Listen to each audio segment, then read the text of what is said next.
e ka upoe ai ino sia ai lava o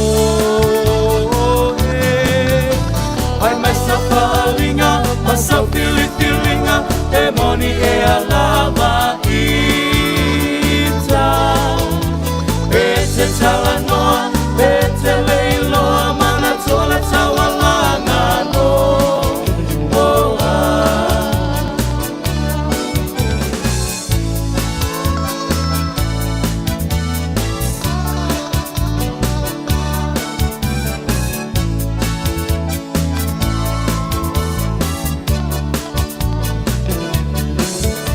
Tafa mai ata o le vavea o anu o le vao ua vava o lo upito ie tonga wha o ma ato ata oto i fo o wae pupula vale i le po atoa o fiolo tina i lo wha aso moa o lo fia vi ia ma lo fia i loa ai ina sia ai lo uingo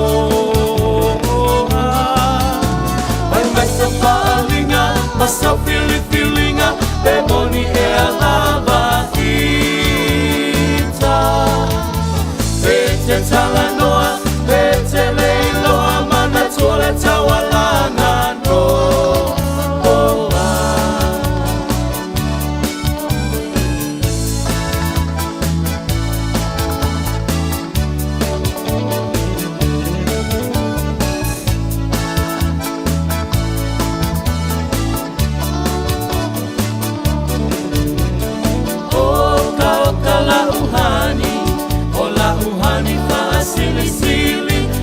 Faatu saina Ise apa helapi O se pisu pasili O se masikeke mai piti O sina sapasui O ni tamato maniti Afai lava uatonu E uatonu ilo fina ngalo Tafa aipo ipo Avane ile malo Ele anga ole taatua E tele aile ti apolo Te fai sau pepe Ole pepe ole po Ha ha ha ha Sauia la ia malolo ta tele Fiafia mai mai atatape Seyo pese pese atu ile ea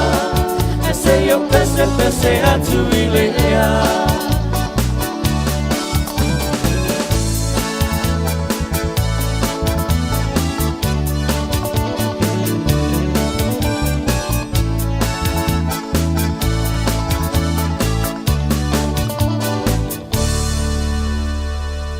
Gynecological cancers can be silent. You shouldn't be.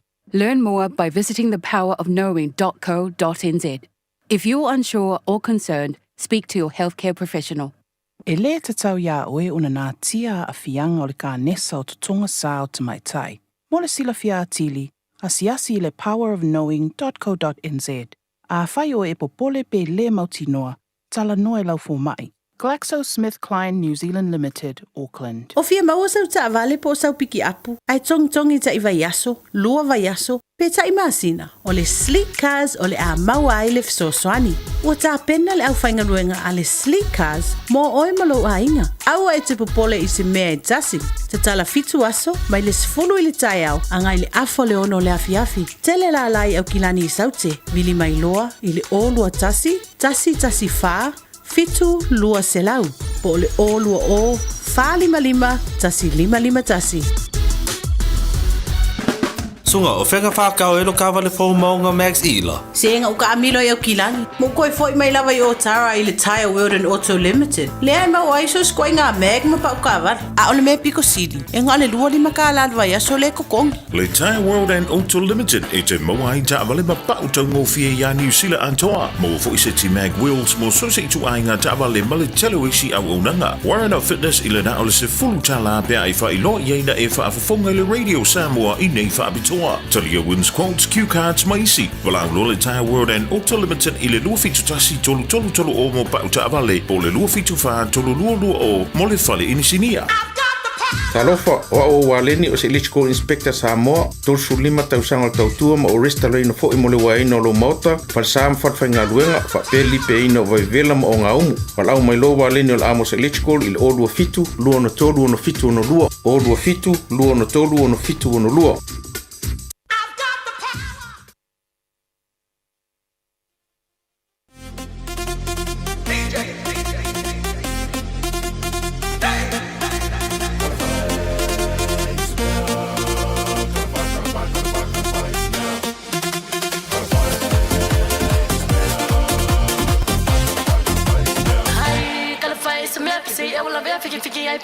Fiafia Mai se faca di appena lo se fai mai a fare le vale se come te al figli la smia se faca di appena lo se fai mai a fare le vale se come te al figli la smia hai alla cala le se fai con pe con le fascia vai con poi le vale se faca di appena lo se fai mai a fare le vale se come te al figli la smia figli mai per se io la se fai mai a fare le se fai pe alla figli la smia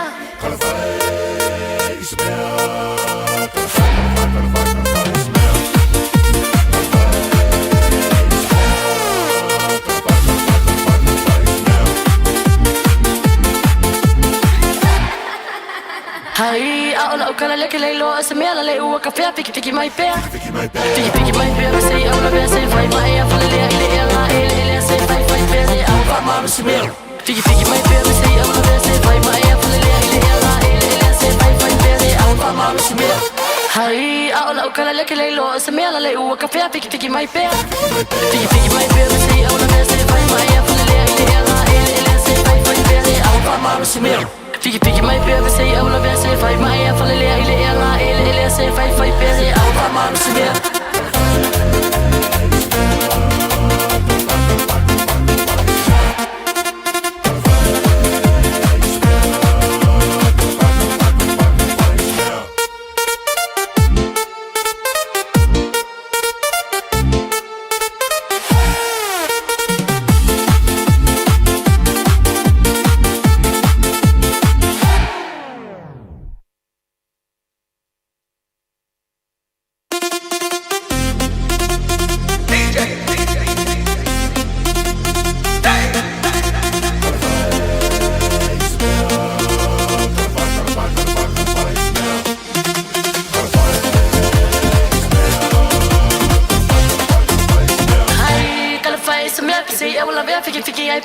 Fiafia Mai se faca di appena lo se fai mai a fare le vale se come te al figli la smia se faca di appena lo se fai mai a fare Luas puluh minit lo tene le jula 10 dungal tau chomla udang arsi fongal radio Samoa tasini mo chola momol tatu pakala mele tebel tayau ya tawalo fatu mafata lo fatu pa imolungol tatu wa tno nei fu tayau formal ni ya somata ngofi le lo formal yang le yo tatu matasi do langi pa yo tatu wa dia mai ni ya sodu longa ton va yaso malor fo lau malor fa malolos malor on sa you te foi manga luenga pi ona ye tatu le nei tayau fo ya wa usu Fiafia foi wa lu o ngaton le va yaso ni fi la usu le mede wo ya ile ko ka alo ya songa mik patalo fatu dai jamam tina matu e mauta malawa to tapo ingolo fa pe ile aso mle aso balo to tapo ingolo fa ingolo to fele tu sunga fa fenga moto fatua avion e platele sunga fa fenga ingolo to vala wina le ngal wenga le i patalo fatu tatu po kala milita ya fo lo fo tatu watu no ma mali po kala milita ya le te mamao on tatu so ya tu lea ile to mata ya Raylin simati la unanga wal tu wal tatu click x ya wa fo la tu masani pe ona ye le la tu unanga motu pelafo wala te pole te mount tatu so ya tu lea ya a o ba futu mai pele tatu watu no pe la wal tafa la lango le ma mai le tatu al radio Samoa fa talo fa ya te oe ile ne ya so man ye mani ya so au de lei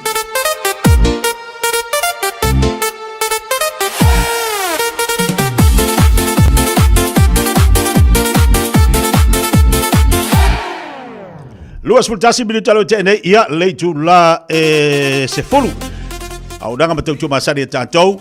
E ala mwhai whanu tātou so tai atu lau nanga matau tu al Pacifica Family Health Group a wala se fo Malorina. Ai whaawitai o la tātou se atu loa le tautua ma lau nanga ia ale click XP ona iai. Leo whatasi mai. Ia le nei tai au. Fiafia Mai se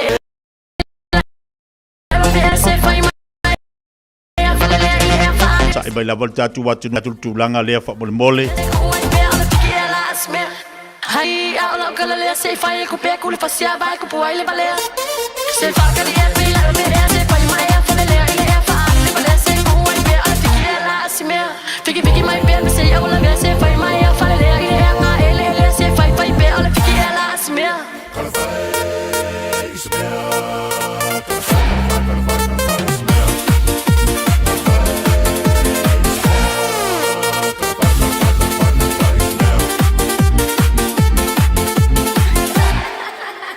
Hai au la kala le ke lo se me la le u ka fia fiki mai pe. Fiki mai pe mi au la me se fai mai a fa le nga ele se fai pe se au fa ma se me. Au la me se fai mai a fa le nga ele se fai pe se au fa ma se me.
Ia luas fuluona minute lo tene le tula sfolo fa malo atu tatu watunu lo sai malo fo lava pale mana tolo o solonga le mama ni ni tayau i le lo fo mole anga le o tatu watua e fo tantunga o manuia fo to telo tatu ia o lo mafuta mole le yaso ia tu mau le vi inga ile tu o fa manu mo fa ni tanga ina o tatou mo mai le nei tai au ma le ia so fou se itu ina pe ni sine o tatou proklame fa nga solo pe ona mafuta mai le tatou watunu ai se tau fixatu nei vaenga i o tatou proklame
fa maluru atu tatu watunu on ole tau whainga lava ina i mawhai on mo tatu sota inga fo ilea mal tatu na ngamal tatu tautua ale click XP on yeile ni tai au fa maluru atu tatu watunu ia on ole tulanga fa le tonu mal tulanga o pe on tau whai tatu sota inga mo ila to umala valo mafuta mai lunga tatu po kalambe lunga tatu wala leo ai me se fo ila to lo mafuta mai Samoa tatu tasi ono tesi mal tasi ia malo lava lon sa malo fo lava pale pa talo fa te nisi o nanga matautua pe ona mafuta mai le nei fo te mele taiao ia manisi o tatu company o leo o tatu ngā lue mafuta mai le nei aso e le talo tolunga o lo manuia o tau le lo fo le li ai se i tamu fai atu pea ina ia mawhai ona mo le tatu sota inga taiao nei o le ua mawhai o fatasi mai i altu mai tai a Raylene Smati o lau nanga matautua al tatu Click X pa malulu atu Raylene te loa ua wa e tali ngā mai lunga tapo kalame wa fo ile tau tuaina tatu watunu ai whaaftai Tai te le lava ilo on sai mai male ai mesi fo tau tuma nanga le tātou company pe ona tau tua di tātou watu nei tai au o a male nei tai au a really Ia, tai au manuia lau whionga se tia. Ia, o loo manuia lava le ofisa nei le Click X, le alofa malenga leo le tua. Ia, avea fo ile nei wanoa, ia e whaatalo whatu ai i lau whio, malu le Radio Samoa, ia e whaatalo whatu fo ile pa ia malu se tātou tunu o loo mafuta mai i tapo kalame nei tai au. Ia, po lava se tawhala langi o loo e mao mai nei po kalame, talofa. Ia tia e oi lava ina wini o kilani nei tai au. Ia o lova ai a lava le ang fumalenga leo le tua. Ia o mwhai an teta ina mwoma se male malolo nei. Malo, really ni ole tūlanga le male tūlanga mana i o nei tai au e oi an tātou waba ai fuile leo lo ale tau male whale i tonu mai le tai au. Te waba i le alo fo le li. Le ai mo le malos. Ia, ma mo fuile o la ta ngā ruru e ai. Ia, ma mauan fia o le mesili au o le fia. Ia o le fia tātou o le mesili na tāua. Ala li tai au le fia. O inga ili mele mamafa le mafofau e kasi ale maki o le ese kupe le kanga. Ia, sa o le, o le mea whai nao tele le mea mafau e fuer tangata.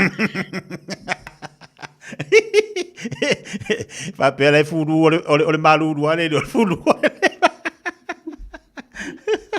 Ia, whaptai le ona sa i mai Raylene. Malo fo le tau atai, malo ngā lua i ante utau. La ta se il tūlanga o le ila, unanga ma le tau tua le tātou Click X, pe ona iai le unanga masani. Le lei, o a ni rate, o a rate o le tāla Samoa, pe a lafo atu i nei New Zealand, ia se tātou tu pe a Raylene. Ia, whakatai ma le wanoa te tia, o le temi nei tātou rate e lafo ai te Samoa, o le tāla limas fulono. So every New Zealand dollar that you send, our rate is 1.56. A whapea o iai fo e tātou a inga mawolo o whaalongolongo mai fo i Australia. O le tātou rate e send ele tupe mai Australia nga i Samoa. E tā la valus fruiva. Tā la valus fruiva. O le masina o unity a tia o lea o lo whai ai le whaalawiloa le Click X. O asa ma o le masina o uni. O lea e whai ele tātou happy hour rate. Lona winga o le si itia le tātou rate mai le tāla limas fulwono. Nga ele tāla limas fulvalu. Tāla limas fulvalu le la whaalu ele tātou happy hour rate. Mai le tāo le se fulu le tai au. Se ia pa ia le ono i le fiafi. So se fulu tai au i le ono i le fiafi. O le tātou happy hour rate. E tāla limas fulvalu. Pe a lafo mai New Zealand nga i Samoa. A o Australia e tāla ivas fulu. So, o le tātou kalau i loa le, pe ona whai e asfari le umatiatia. O iai le si itanga o tātou rate mai le tātou normal rate e pe ona whaangasoro i lea vai aso ma lea vai aso. So, o tātou rate now le te minei, which is very good rate that we're offering i nei Click X titia. O le tama whainga lava ina iai se au ngā tāla New Zealand, ma le tāla Samoa lea whapea ona lafo i tātou a inga i Samoa. Malo whaptai. Raylene, e whawhea ona la fola le tupe i la unanga ma le tautua le tātou Click X? Ia, pe ona sau normalo a inga lava i aso tua na e tia. O le tātou Click X, ele o iai se tātou app i le terminate. O le solo lava le aunanga le Click X. E whaunga ina lea o le Google. So, a whaapea e te mana o e restala i a lau account. Ia o lo maua le matua website i lunga le Google. Na o le type lava o le KLICKEX.com. Ia o le pia mai lea o le matua website. O le matua website o lo iai lava matua information, how to sign up, how to send money. O lea fo e le matua ofisa nei i Aukilani. Pe a whaapea e mana o mia sef so soani e la fo ina lau tupe i Samoa. Pa o le temi nei, po o whea lava o lo e malanga ai, po o whea lava o e ai i li se vai ngole aso. I mawhai lava o na au mai whawhalo lau telefoni, i a type Click X, le tala lau account, i a malakwai lava tupe temi na. Instant, it's secure, and very fast. Tia le au nanga le Click X. So it means mamau lava i se fale oloa, po ufia lava se me lea masani ona la foile tupe. E la mai lava o lau telefoni o omi e Click X, le stala la fo lau tupe, mai le malo lo fale. e o le mana ia le whaongaina o le o nanga click X langa o te loa taimi nei ua tele ina pisi ia tangata inga wenga ia po o le isi taimi e malanga atu ai nisi whalo loa ia a o lo mawhai lava ona mau le click X i lunga le Google. Le si vaenga tau wala unanga ma le vaenga le wai sauno i ai we lino le o faisi malulu fa tutu ngata foi a usula finga luenga ia la fainga omi atu lo mutu mo to ina le fale ia le vaenga nai a wala fainga ofile nai la foi la tu pe Samoa e se le mala yo isi a wala fainga ofie mo tato e a ngoma to ero le pensingi ka un kal pensingi re wai ia omi anga le ke ia lo makua ia omi rolang ke le fongi wala ulo Samoa ia sanga fanga nga wala ku seleng ta si vaenga tau le fafonga tatu atu no really no le man nai o le rate le man le tatu rate le wai longa winga e tau fo ile mo tatu mai Samoa tau mo tatu i Australia no fo Australia la fo tupe na matu dola ile tala mo tatu ia langa i funutanga e kalisia ia e mai se ia fast food tau sanga tau na sai fa fo ile fo tupe ia le o tele tupe ia wa ga isa ngar ka lai vai va ia de o inga le ngali va valu sengi ia le mangi le walu nunga wa fika wi le ia mar kors fu ka sanga kalunga isa ke ri kor ko le Raylene e fa na fa tala mai le tala ine tu o seleni ia pa disi foi au ala mfai ona fa ngainga ia fa tia o le taimi nei o lo hiai ama te pa anga ma nisio company o lo i Samoa e mawhai ona fa ngaina e tala i lau seleni o le ofisa mo mawhai ona tala ina i lau seleni o le Digicel so o se la lava le Digicel o lo mawhai ona cash out ai lau tupe o le Vodafone al tala a le Vodafone so e te tau lava ona restala i le lato au nanga o le Mai Cash. No winga ele o le senda te tau na restala o le receiver. Fai ngo fi lava na restala te ele Digicel ma le Digicel My Cash ma le Vodafone M-Tala. E na o le susua tu lava o le receiver te tonu so o se office le Digicel po o le Vodafone o na restala le o le M-Tala po o le My Cash. Na o le lima lava minute e mana o mie te restala ai. O le tamu o le taimi fule nai mawhai ona tala i lava i le official na le Digicel po le Vodafone ia le seleni. E le ngata lea, o lea fwai ua iai matu office i Samoa.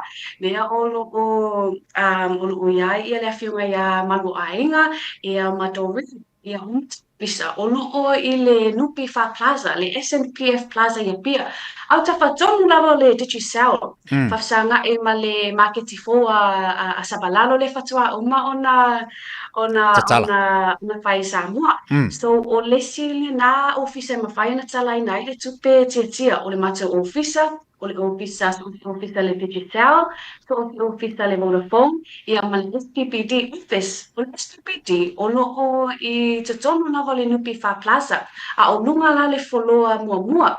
O le mata ofisa o loo le ground floor, a o le SPPD o lea o loo i lunga o le first floor. So e whapea ona tia te minei o tele lava mato cash out options i mawhai na tala ina i le tupe. Tami ale receiver e alwe tu ai tu lole ngana tia. E tu ai i le awai tele o fale tupe. O le tu lava i le tautala ina le tupe. A o le whaamama avenga a le ClickX lea o au watu mo tangata anu a Samoa o mawhai ona tele i a cash out options available. A utangi a mai ele malo la tunuu ele o iai se tato officer i sale longa i savai i mato motu. Ia taimi nuna o pia la vai maua il mato officer a whai on o iai a inga maua o lo i le motu tele sa la whai i na o le Digicel lava ma le Vodafone ma whai na whaongaina e tala i tupi. Mana ia te lele whaamalama mai no le vaenga li awa tau fo ina whai statu ofisa i salolonga. Ia o lea lava i tau ma whai atu iai malo a inga ma le vaenga tia o le pon. Lelei, Raylene, o le fesidi whaapopo. Mo tātou ia malanga atu I whafole la fole tātou tupe. Pa te ingala oa, a te tango whaonga ina whaonga le tātou click X fo ile la fole au tupe. Au te mana o lau te alu toi tala I Samoa.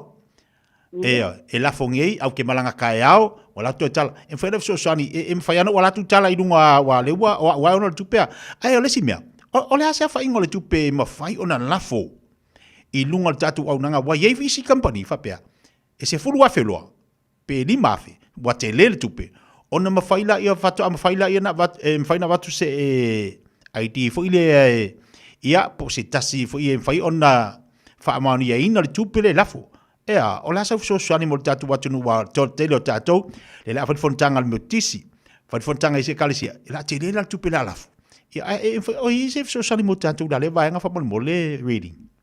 Ia sa o le tia ia o le tulanga lava o lo malanga i Samoa mafia tala lau tupe o lo mawhai le au nanga le click X o ngafisa soani atu i le tulanga o le o amatu customers o tangata o lo malanga i Samoa awani whaalawelawe ia e lafo lava ia latu SIM cards so e te tau lava ona ia isa SIM card Samoa e lafo anga ia le tupe.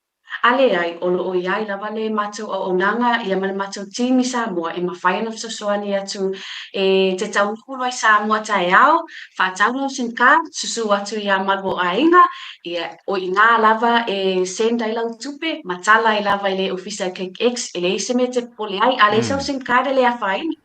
Whai lava ona le taimi lava i te tau nu wai whaatau lau SIM card ia ona lafo i lo lau tupe matala i lava i le taimi na e le lava se pole natu langa tia ma o lau whafisili i le tūlanga le o le tupe e mwhai ona lafo i Samoa i le aso i le taimi nei ona matu lima afe New Zealand mwhai ona lafo i le aso e a foi a whaapea lava e ova atu ma le sifuru afe lau se reni te mana o i lafo i Samoa ia e au lava e te tau lava ona matou tapa i lau ID i so o se tupe lava i lafo i Samoa e te tau lava ona whaamaunia e ala le lau ID ai o le vaenga le o le tupe te tele lafo i Samoa i mawhani lava ona fisosoani atu ai le company a le on maximum au nanga click X tia o termine o iai mata o whainga luenga i New Zealand nei iai fo il mata o whainga luenga i Samoa e mawhai ona fisosoani so o se taimi so o se vaenga le aso po le a lava le whawhita uli po o le a si mea whawhainga ta o lo iai le mata o team e mawhai ona fisosoani whawhainga o fie ia le process le o le lafo ina o tupe. Halo whaatai. Ia, whaatai tere la onanga malau tautua. Māmalama telo vaenga au ili fo i lau saunuanga au ale whaamamaina o le tautua malau nanga le tātou Click X. Ese le mānai a whaafonga le tātou atunu i tāwhai fia lau langi. Whai ngō fia mea uma ma le tupe maua o le rate. Ese le mānai a mō tātou. Dalei, o hani vaenga tauna so tai telefoni. Ia, po hani email so tai atu wali tātou atunu. Ia, ila unama le tautua lau sunga relina me se fo le tātou Click X. Ia whaktai saunoa lau whiunga tia ia o le taimini. Whai o na maua mātou contact details i lunga le mātou Facebook page. A whaapea wao le tōtele leo lava u whaongaina le Facebook page more communications i le aso ma le aso. Ia i lunga le Facebook o lo iai le mātou page o le Click X in the Pacific. Ia, pe mawhai ona fiso tai atu fo i le mata ofisa i Samoa ia malu ainga i le valu fase lau fitu o tasi. Ia ai mo i lato o lo i New Zealand nei. Ia e mawhai fo ona e fiso tai mai lau numera o le o lua fitu, lua o lima, o lo iwa tasi lima. O lua fitu, lua o lima, o lo iwa tasi lima. O le ala se sili po o se me mawhai na sosoani atu le company nei. Ia whamanu le whafso tai mai matou. Ia o le iai fili matou email. O le support@clickx.com. Malo whaftai i reilini mo la unanga mo le tautua mo le tātua atunu. Te le vaenga tā ua leo mo whai ona whaailu mo whapanino. Ia, awane ngalo le tātua atunu, wala wane i le olua fitu. Tolu fitu, lima... O le lima tolu iwa sao le a? Ia, en whai ona whafso tai mai mātou le numera na te tia. Malo whaatai relin, moni e tele tiuta mga luenga o tōle nei vaiaso, malo fo le tautua mo le atunu mar wha moe. Ia la toi maua se isi tautua mana ia, mo tātou, pistatu fiso ta inga steima mo ai moni e tele tiuta mga luenga o le so. Tai lava tia, manu te le ina ia fufuanga nei aso, whaatai mo la ua panoa. Ia, so i fwoi relin. So, wa.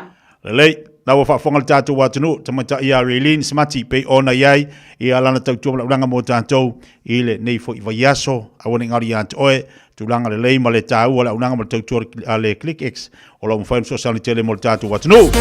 Ina utulai malte pala wati leo toa sumal whamili te tāleo le tūla sumal tasi. Malolo sai malo fo le pali, tiutu ma whaivalo filimo le whengai ma le tātou atunu le so. kala fai se me lo te mau tatu so te foi le tau tupala ranga tatu company por tatu forma il Pacifica Family Health Group ya wa foi le tau tu le fio ngal mana mai fangalo na seri mo tatu yo lo ngosa ia ngi vai kai mi wa fai foi si tau malolo sina musika fa lo file mo tayao tau tu le video sa mo tsini ma tolo ma mo kala me Fiafia Mai la bana te ma futo mai ai malo la bana ma futo mai sa mo la tu pele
Fado file mu pe oi fa Fiafia ngal video sambo le nei taimi ole tai ao i lunga le tau tuba ranga le video sambo se foot malimba vitolo amo in o se maria tu tatu po kala le tau tuba ranga le fionga ngal mana mai fangalona seri malta tu Pacifica Family Health Group lango malosi tau tua malosi soani malosi tau longo malosi mo tatu ile nei foi vai taimi ia mai solo soi fu maloloina e te tau ona iei whaatalo whatu ma le nganga Fiafia ma le loto whaaftaile atua nei tai au ngau utoi mo ta so ta inga nei tai au fau vai whangaloa ngal mana malolo se fu moria nei tai au fau ia whaatalo whatu fo i lai tunga tia nei tai au fau ia whamalo foi toi fu manuia nai tua o tatonga ringa ia ve fo nei avanoa whaatalo whatu ai le pa ia ma le malu Samoa o lo whai ona ma ua mai tapuro kalami ni taia tupu mani ia leo whainga runga pa ia fo e le atua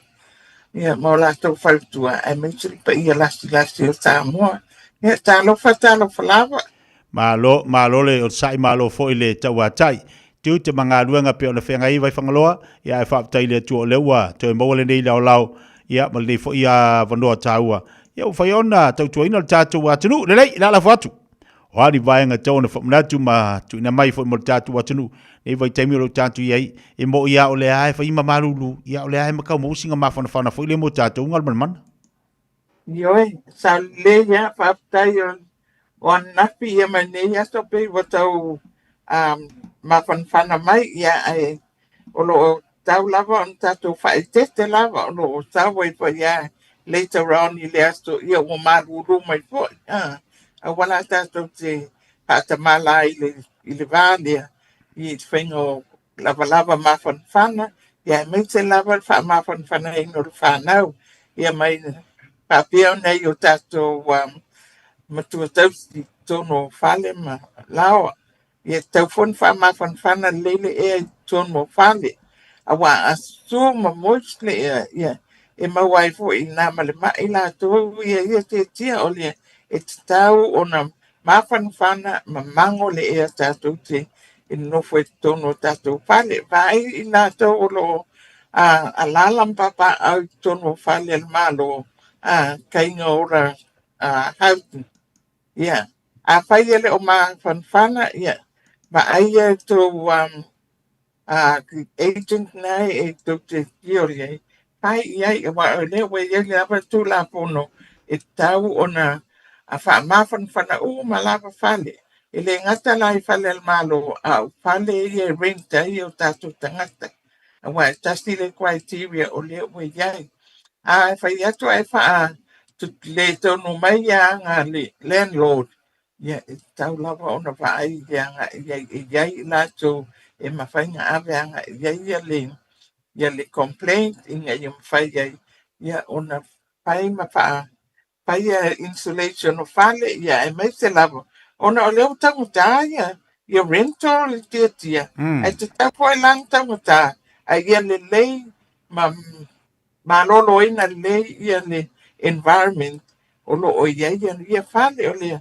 Awa tātou te no fua ai ki tātou whaai i me lava na e tawon tātou a ngā iai ia ma complain a ngā iai pe a le ina ia whetaui ma le tupe o lo e tongi ina i no fua ngā ia e mai te lava ia awaina i mai nisi o lo o iai e mai te lava le whanau la iti ia mana i o tātou tua o le vai asa lea sa a matai o na whatalino atu i le whamai lea a le bowel cancer tia ia po le tuenga lea mo le kanesa o le tau whale tulou whafonga anga le tunu ona o lea ua longo mai fo ia le tātou ofisa tu tonu e tu fua malo loina to tele o tātou tangata e le lafo atu ia le kit ia po o mea ia e whai ia la ua tu suenga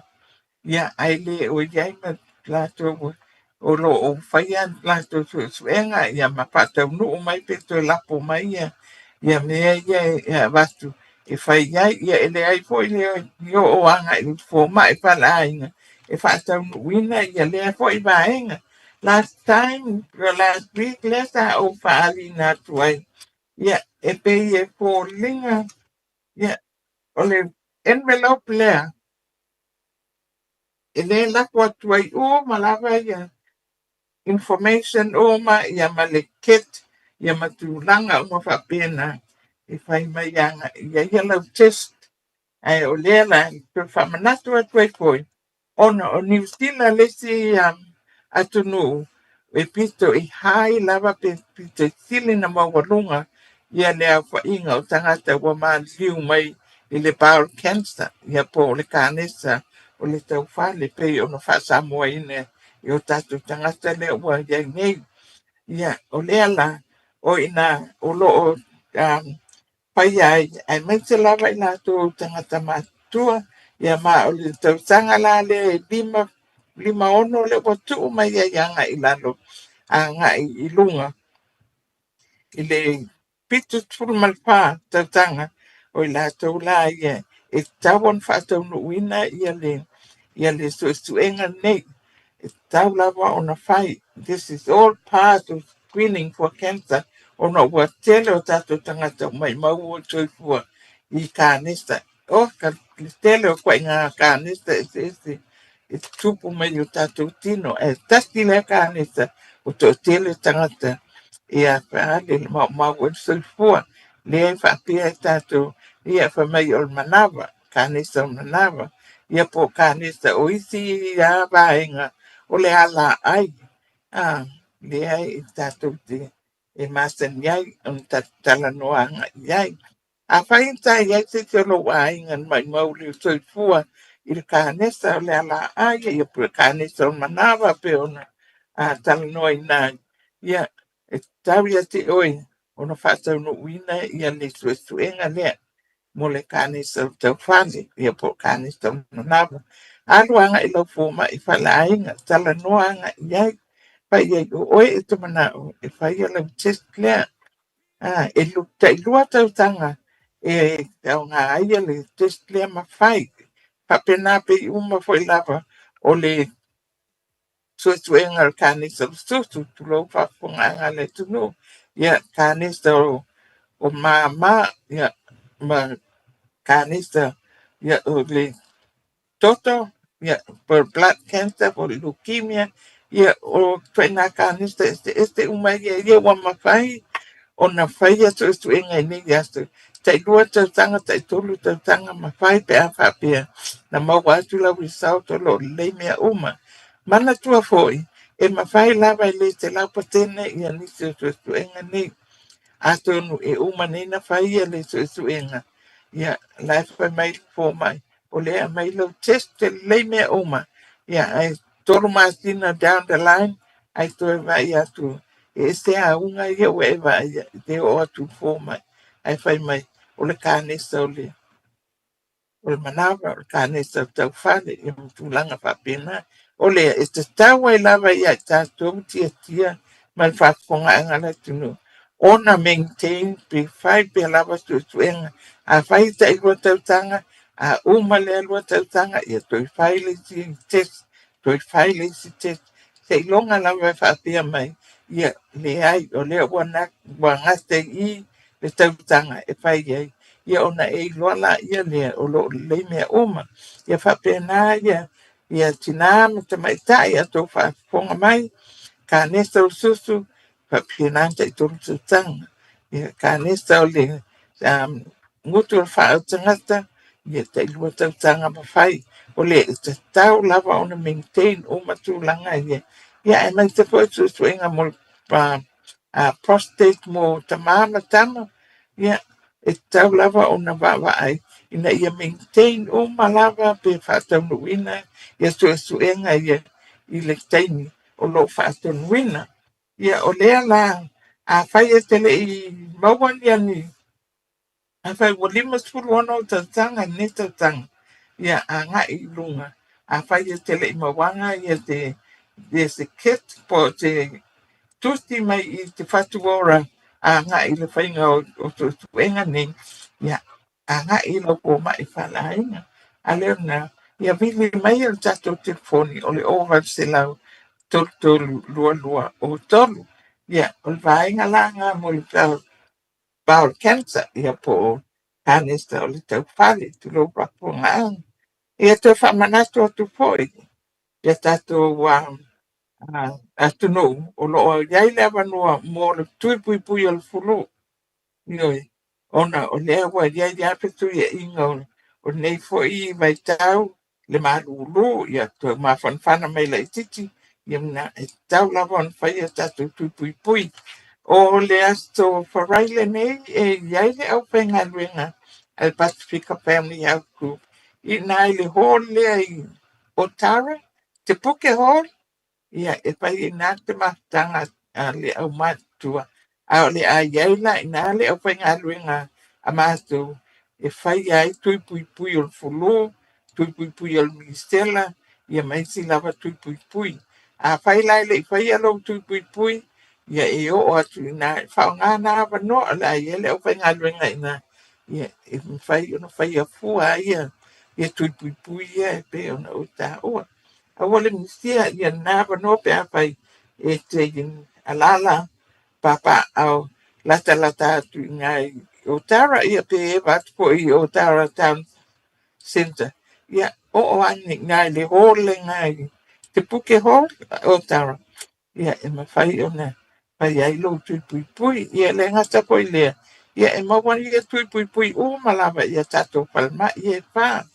Mantua palma I Penrua 136 Queens Road I Penrua.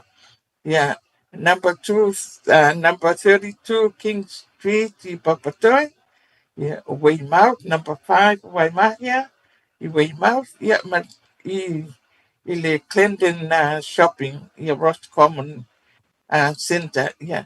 Oh, yeah, na petili e pe ele malama I se mea tau te fua maloloina. Ia po a po ni timi mea e au ngā mo oe. A le e tau fua mai whalainga o ane e le stala ina ma va ai ai. A wai te va ai wha pe a rue le tupe. Ai ia va ai lo tau fua maloloina. Ai mai te lava. Ia tā tōu ia ua tolo anga I lunga o le tautanga ono tolo anga I lunga. O le taimi nei ia tia le au la iti tolu tulu anga I le wha tulu pe lalo ane o 5 tulu. Ia o to telo la to ua la poa le ngata ilia a ua maua toto maua lunga. Ia ma te ia la ia lea ua ma liu wha poa te ai whai mai ua heart attack. Ia po ua stroke po tūlanga wha pēna. O le awa te whaatali te ia ini a unga te whalonga inga. Alu anu whaisau siaki ai mese lava o tau ia lalo 5 tulu ne ia e angai. I whaia lau siaki. Siaki wha sui fu maloloina. Siaki lau toto. Siaki lau suka. Siaki au mata. Siaki lau whalonga. Siaki lau weight. Ia po whitaui. Ia malo height. Po lo mawalunga. Ia matulanga whapena. Siaki foi mau vai. E ei te mea. Ia la tō to mawale ngongo. Ngau fia. Te ia u whalonga tu ki ngā mai lea me. So onga o pōngai. Ia ma so onga o tūni. Ia mea umana alu anu anu pōma. Ia mau stai po a lava ia. Advice te avatu e tatu sui pua o lo ngā lua ma tō pōma. Ia tau ma whai e whai. Ona. E lea te i avatu fo i advice. Ia te a whai. E lea o whetauwi ia I unga. O neiso e tu enga tau on tato whai o lea te tia. Nan toi wha manatu wā. E le ngata fo I lea. Ia. O I mātou fo I lea. Wa ia ia le si le. Au o nanga le. Ina ia whaatali no ina. Ia le mitau tia fo I o afianga. O le awa mālosti ia mapuala au whaataina. O le nei tātou te tilo pea I le tele o news. Ia tele o tātou tangata wa awhia le aisa. Wa awhia I wala au whaataina. Ia le ngata I lea. Ia o le mālosti fo I lea o le tango fia o le awa mālosti. Ia wa tele fo I pālablawe tupu I le ngata I lea. Tono tātou a inga lava ia. Ma tono community. Wa le sepe I le mea o lo tātou peo ia. Ia ma tātou lala I tātou noko ai. O le tātou ngā lue whātaki. Ina ia. Po ia whapita uli.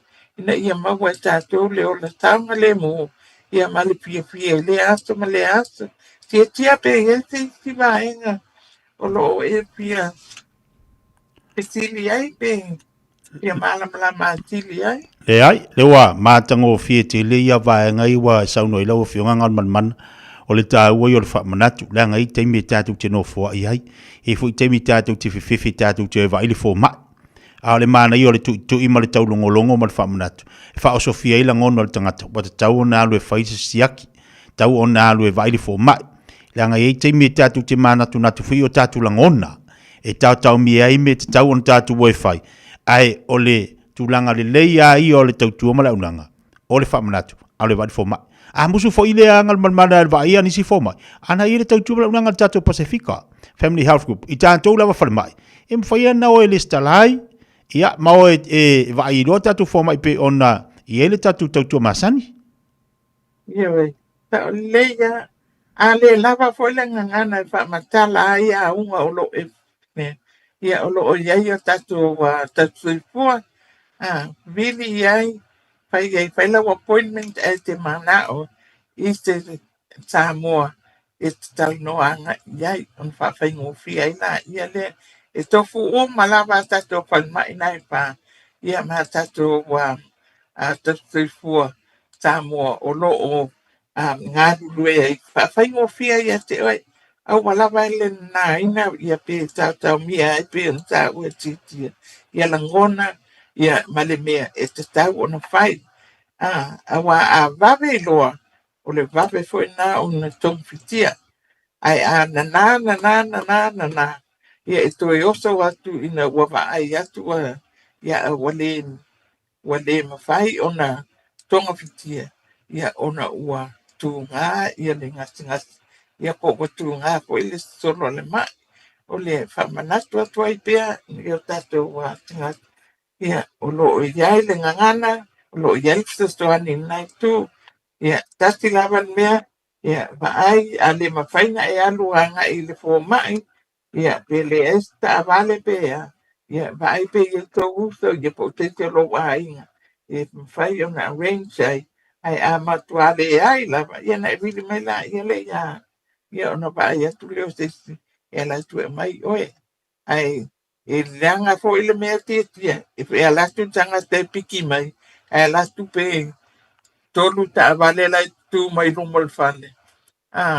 Ia, alai whaile pele ale ainga ele ai seisi ma whaine. Tasi e whawhita uli o tato tangata. Ia, whanai e leite te a vei whalmai. Ia, e tasi e waenga. Ia, e maua atu lava. Ia, o lai, ia i ta avantu. Ia, al pala wala, e le whaonga le, ia ma le. Pai e po il maua pisa soani. E le o lo mafatia, o le tato ngal wenga whai whatas. A mai. Ia, le mau te i. Ai o lau ngā ruenga a mai o e vai pō mai. Ina ia vave tong fitia, vave mapu. Ia mawali staunga le mo. Ia mali Fiafia, ia tia, man tual tato telefoni o vapselau, tolu lua o tolu, vili mai ai. Ai manak tal no mai au, tu lau telefoni anga i teni. Ia ona tu mai la, ia leo tosto ta ia te oe. Ia on tal no ai la, ia le nei tu la, malo whaalo lava tia. Ma lo whaatai tele, whaatai ngal mana i lau tautua whoi mala unanga mo tātu watinu. Ia le li o lo mawapelo malo si man wha malo longa le tua. Ia awa ia u whai walu whilima ma tautua ina Samoa pe ona i tātu whanmai. Ia si wanganawa isi si whaenga mana whawal moli. Ia le ai, a tonu whoi e tatu whainoa i le lofo le atua. I le foi a solulu pe aulia. Ia nei tu la ia tatu telefoni nai vili mai ai pe ai lava mi pe malam la mai. Ia nei tu la ia tatu papa se puata mo. Ma lo fa tai se foi mo i manuia. Le lei o le tautua pala uranga le nā le awhionga ngal manamana vai whangalona seri ma le tautua masane le Pacifica Family Health Group leo o mboli atu i atu oe le tau wa telo le tau longolongo mo le mamalu le tautua tino use balte pale wati leo ua toe lua iwa minute o te enei ia le tula sumatasi wha malo atu tatu watinu wha malulu atu to ina avatu tatu telefone ngal Britania ona tūlanga fo i o le tau wha matalaina ma le tau avatuina o le vaenga tau ia molso i fo maluluina o tatu ainga mo tatu tangata.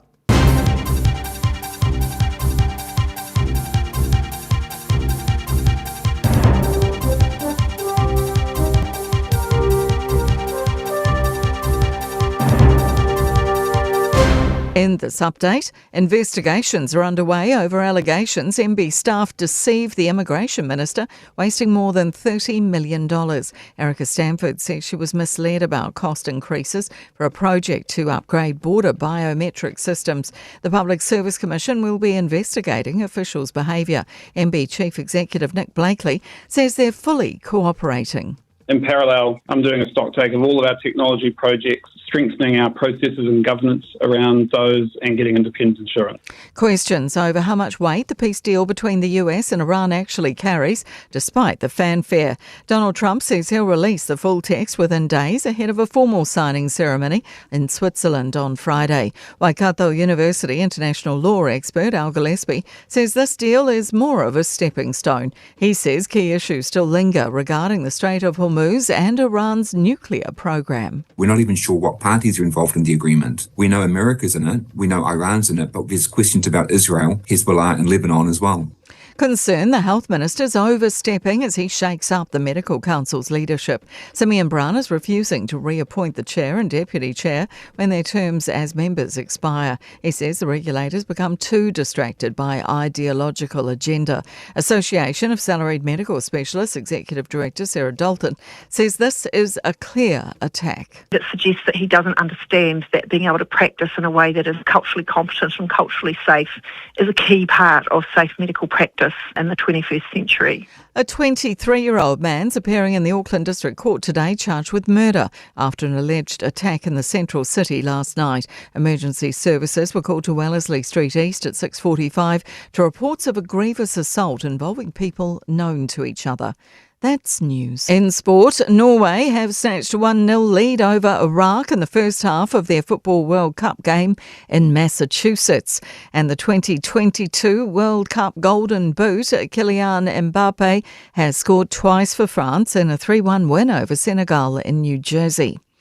Injured duo Catherine Hall and Kimiora Poi have both been included in the 12-strong Silver Fern squad for the Commonwealth Games netball campaign. Poi suffered a calf injury and has been ruled out of the back end of the Steel's ANZ Premiership season, while Hall has had to undergo surgery for a foot injury suffered while playing for the Mystics. Both have been listed as selected, subject to medical clearance. Pulse defender Paris Mason is the travelling reserve, with a further 5 players named as non-travelling reserves.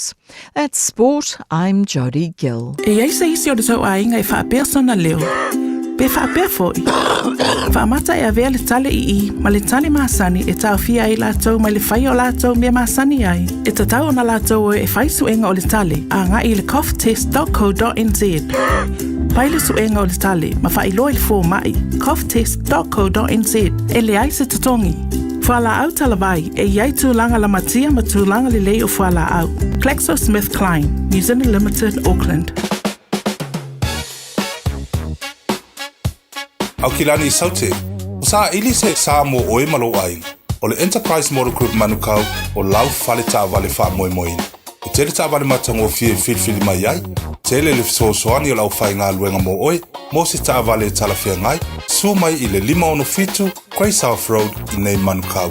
Asias fo I le upenga ta whailangi enterprisecars.co.nz, pe wala au mai I le oval selau, 5 lua tolu wha. Enterprise Model Group manukau, sa ili, filifili, ma ave loa lau tāwani. Sunga o whenga whākau elo kāwale fō maunga Max Ila. Senga uka amilo I au kilani. Mo koe foi mai lawa I o tara I le Tire World and Auto Limited. Lea mau aiso skoi ngā meg ma pa ukawar. A ole me piko sidi. E ngā le lua lima ka aladwa yaso le kokong. Le Tire World and Auto Limited e te mawai ta wale ma pau tau ngō fie ya New Zealand antoa. Mo fo I se ti mag wheels mo so se tu ainga ta wale ma le telo isi au unanga. Warren Up Fitness I le na ole se fulu tala pia I wha I lo iena e wha afafonga le Radio Samoa I nei wha abitoa. Talia wins quotes, Q cards, maisi. Walau lo le Tire World and Auto Limited I le lua fitu tasi tolu o mo pau ta avale. Po le lua fitu wha tolu lua o mo le whale inisinia. Ooh, it's an ad break. Perfect time to be reminded that winter immunisations, including flu, are available now. Schedule them in at bookmyvaccine.nz or with your healthcare provider.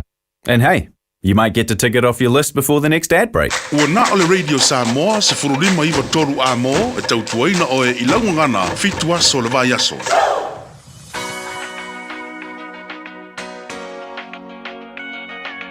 6, 5, 1.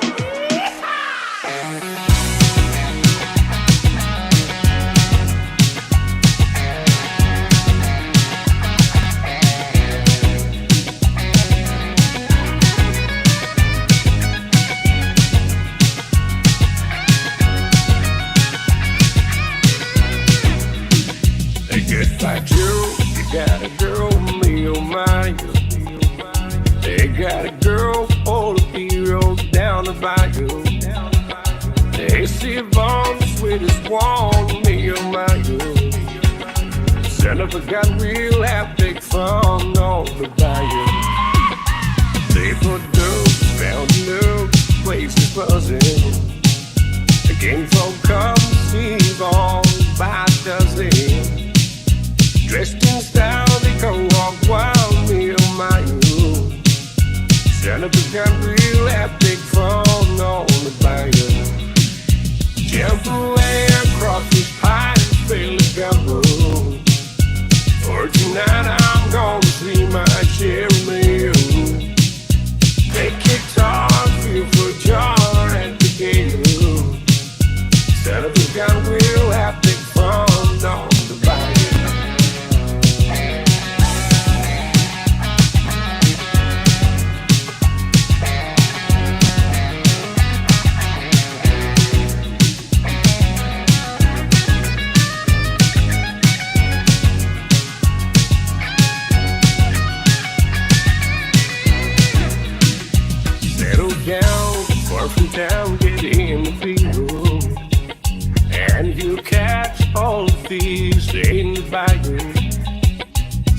is small to pipe on what you do.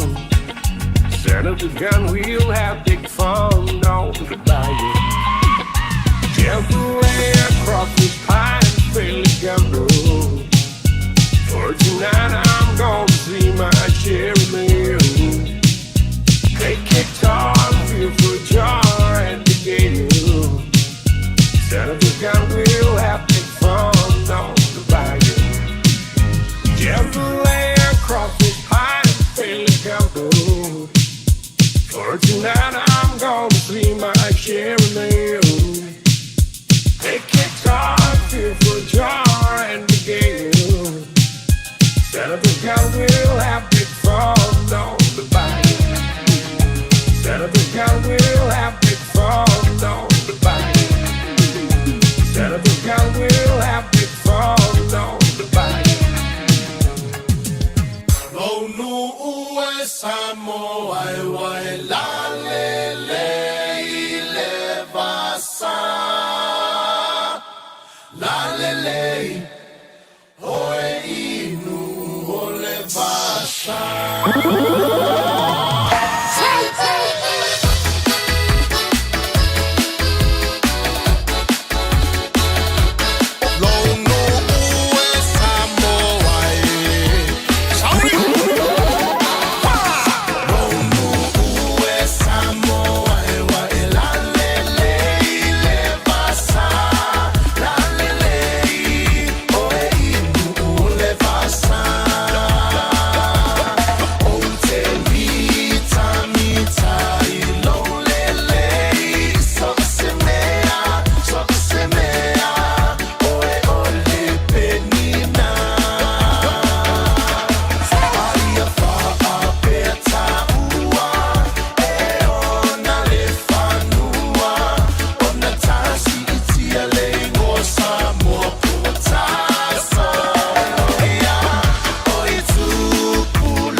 Samoa ya mala mala maleta ina le sua le palua va male sulle tonga ya manatua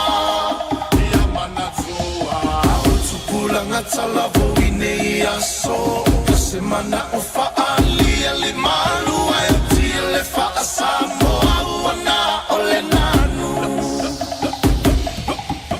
fa amole mole so te filo malu.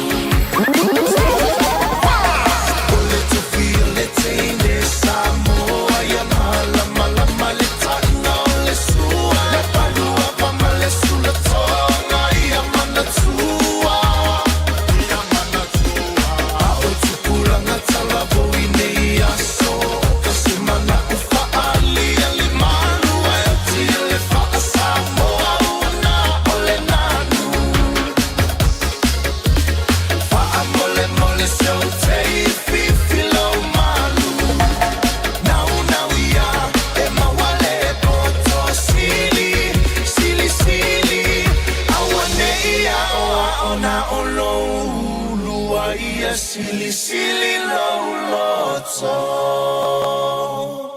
Tai bele wate le luas fululua minuto te nei le tula sumaltasi. O whanga solo le whanau usol tātou wa tinu le nei tai au manatu. Le a tātou avatu ia sina vaenga o le tātou whono.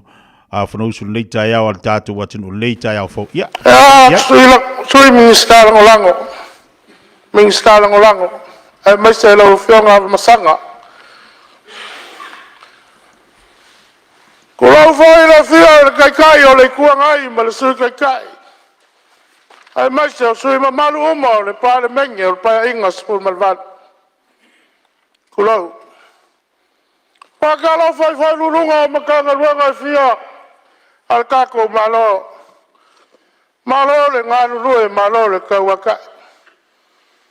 Waka lau whai. Sua lau sunga le whai lau tusi ale whono ma lau ma le sui whai lau tusi. Ai mai se le mamalu lau whai ngā luenga whono. Pata lau whai le paia leo o Samoa o Sasawa. Moli mawina le whono usu ale atunuku i le ne yaso. Whatu lau i le tapu inga mamalu i le au le malo ma le masiofu. Sui ale whono usu tau whia mo lato whaltua. Whatu lau whai le whia o whamasinu sili ma le mamalu o whamasinu o ngā Samoa. Ai inga tupu ma inga nofo ma inga papa ma inga te whaiwha. Leu so ngā pula matumua i tu au malatau a inga le tai ma le wao fonti. Tu lau. Ele e whangalo ina le tapu inga o tātou uso i le motu sasai. Le whio le kovana, a whio foi le kovana lango. A whio le brastela senate. Le whonga talai o mau te lua. Pai ala wale ua sua marwai whanua. Ko whonga mai tulangi o sa ole masale au mua male lau niu na sa lua. Tamara manua tele whatu ele motu ma tō tō whale ura. Tu lau. Lau a whionga al whonga talai. Se iafe ane se tala e whinga tāle tu malo le ngā ngai whamaunga numero tas. Le tapua inga se au tu malo. La fifio sa fa mainga sa malau. Le ati pau niu mara fa sau lau to fa le tu la fa le lio le tu na mo malai lau talenga le vea. Ma le no foi tu ainga ya o sa fot. A fio foi lau fio ma tai to mo walo. O ainga sa malau. Pala pui ar talenga le tau sa. Le lau tina lau le lei. Fata lo fai lau fai ngā luenga totofi ale atua i lau whionga patele. Alo fai lau sunga tomato ina te nieru masiata ata. Lau whionga le tiakono kone lio mapule. Lau whionga i le tausi mutanga luenga. Marfaltua. Sunga le pikopo marfaltua i onsa. Wabea foi le whionga inga sa unu i manase. Marfaltua. Lau whionga ile, kong futelai. O le tala whātu tau o le tupe, e mawhai ana au whāmatala ina e whapea. E whātu sa ina ile whaiwa le tina ile ngai tai whale o le eri ngā pipi. O le whaiwa le nei o tina, o le whaiwa ile whaingau whia e lo na whātino ina. E mai a anu le tina e eri pipi, ele na o ia e o uma matina o le nu. E ai le no foanga i lo tu maro po lo nu e ta o muri ala. O ia eli ai le pipi. E masani o na tau muli muli se o tina. A eli le pipi e fai. Ta te lei loa le ta ua o le mea nei o le kapina o pipi. Fata au loa le ta ua ina ua. Tongi au e se au tina. E mai ua au soli le kapinga o pipi. Au maua tala muli muli ua umatua a maua le tina le kapina lea. E mai a puti puti ma a pele pele. E fai ma le fai te ete. A wa e maua ai pipi la pupo. O pipi te tele. O pipi e momonga. Na o pipi le lava e maua le tapina le. A le faiva le tina. E mai sa fa oti la na ola. E mua ona tole nati o le atua. Sausi au tama. Ave le oka lea. Le upu sami lea ma patele. Le upu sami lea ma faifeau. Tufa atu i tua oi. Ona tutu leo le moli matangi le pogisa. Ua fata milo le tina ma matou le whanau. I leo ka pipi e ina i ai se whalifu misiluki. E ina i ai se whalifu uru. E tali sua ma le fiafia. A wā le whaiva leo le tina na maua mai le tapina lea.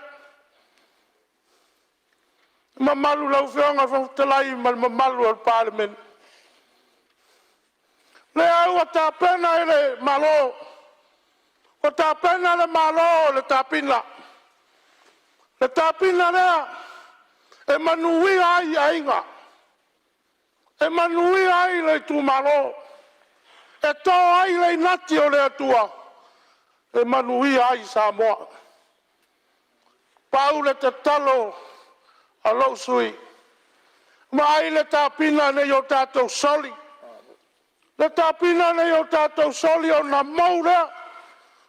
O na leanga lea. O na whale tonu lea. A o lea ua tūtū lima atu le tapina o pipi. O mai tatou wa pele pele.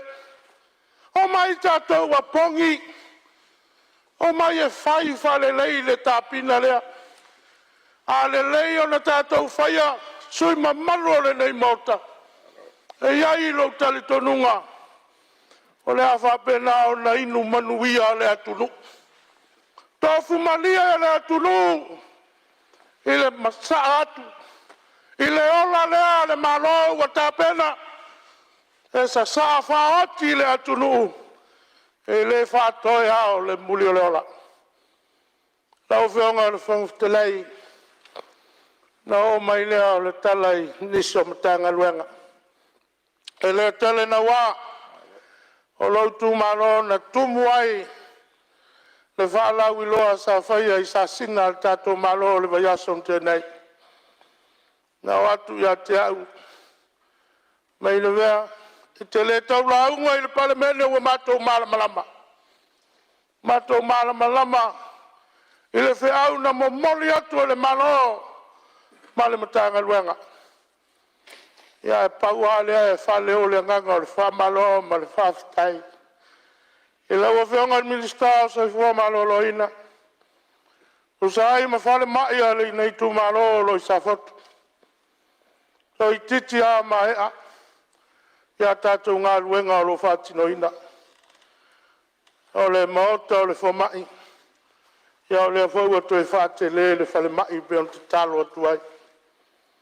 Pau au lea lau whionga le minister. Ma le mamalu le matanga luenga. O le whale ai o lo ai au tawhane. O le maota o le whamai. O le whale lea sa whausia e le hitu malo. A toa ai ma le whale mai. Ai a whai lo tau whinangalo. Ia ngale le iane i si whale. Ua whaisi na tu ai. A le whale lea o lo lufi ai tau mawha. A ngase. Ia matoa ai fwoi ma le inati o li i matamaitai fwoma. A ma le mole lau whionga le minister. A iai se lengi o tutoe. Ia nā le pui a matoe whaifale lei. Ia manai wai e si o ai. Ua lava lea mo sa fotu ma le tu malo. A leo voi le nganga le. Pāwhetai e ua foi e le mo mai se tali. I le pai inga voi le tuanai nei. Ia o leua. Se ei mai le whionga ia. E ngō matua ia ale. Se o tali ngalo se o tu malo. Ua umana watu le talo sanga. O te le lopo whio iai. E a sila le ngata i whale. E a ua whapena na whatama ia ma whale anga ina i le ngalu. Ua solo le ngonge. E o leisi mea. E a ua taule ai e malpalolo na ua leisi a ngonge. O le mau o le nunu le. A le leima o popo leo neon. O le telefoi leo paroro. Pa mole mole. Pa me fai I fo lo tari ngal. Le te iwa ngalo atu le matai aia le atunu. E o isi vaenga I le tātou fono whawai. Ia lo fai atu le tala. Le sile nā tāpina. Le sile nā tāpina o le. Ia, pa ole mei nei soli. Nei soli foi le nā tāpina o le maulea pe o sau nota I tai o le malo. Ia, la ufionga le. Fong futelai. Ia, e ngalo ia te au le. O uma foi la unga ngai fo maunga tasi e le fa malo le fionga ia fonti sa tu lai mai le official duty. Ia malo le tau atu no. Ia at foi fa manuanga ile. Se mai o le fionga ia le malu. Le fionga ia mulpola. O ala tau vina ia o mamana mulpola. Ia na ue fa fonga il pare mene. Ia te lea se tupe mo mia le tatu atunu. E mo mai le tatu mtanga ruenga. Le fio atu le tatu minister. Ia sanga ia ne leo o lausunga ia po lau fionga. Ia e tule statu 5 piliona wala tina o Samoa. Ia alofangia foile au waa le matanga luenga. Ia yaile file mua le. Ia amule male aile sa matu famtalanga lau fionga fongtalai. Ole nai famai sengai. E se o no ile tu ai o malo ma le sui o fono le masa sale langi ma la upo ia le tu ai nei si o tina matua tina ia tu se va be fo tina ia ana e fa mai se le tu ai no falo mainga e ai mai se le fa fo se io le vala o le tu ai sta se po tu to le nei no le ftalenga la tipo nu ia se wa lunga tupe.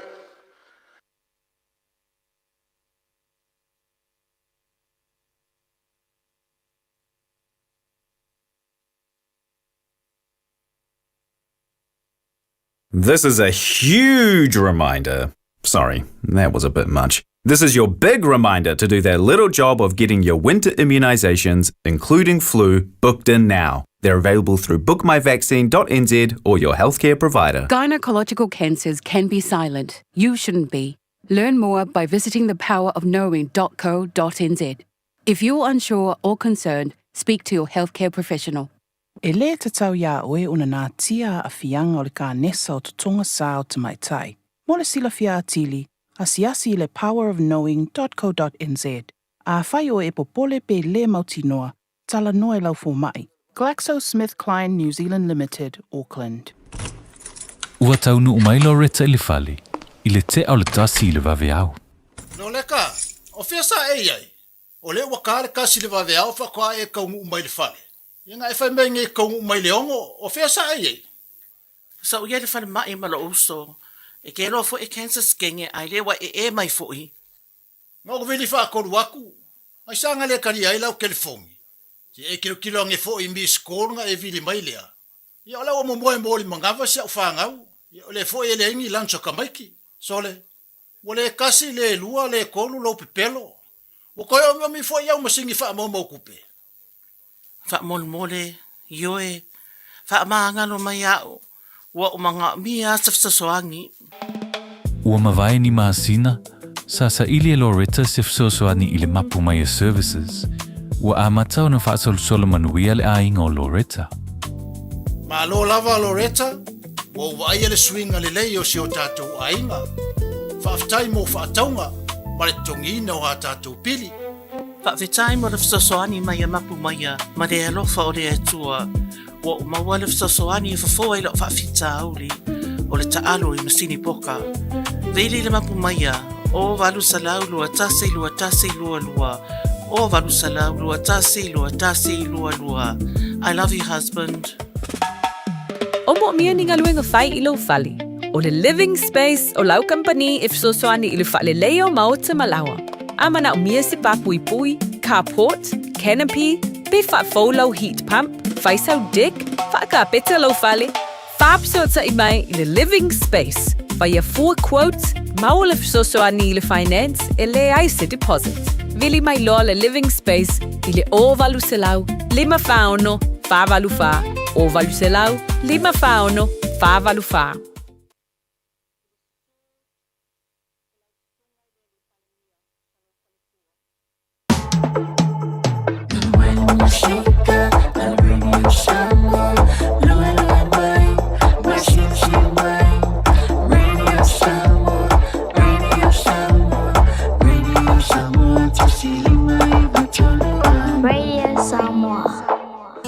Ua mawhai o na aura tula polo kalame le leimo o ia so taitasi o na o le langolango malo si le whale maliu a se alo le atunuu o ese tātupu Funeral Directors i Manukau City.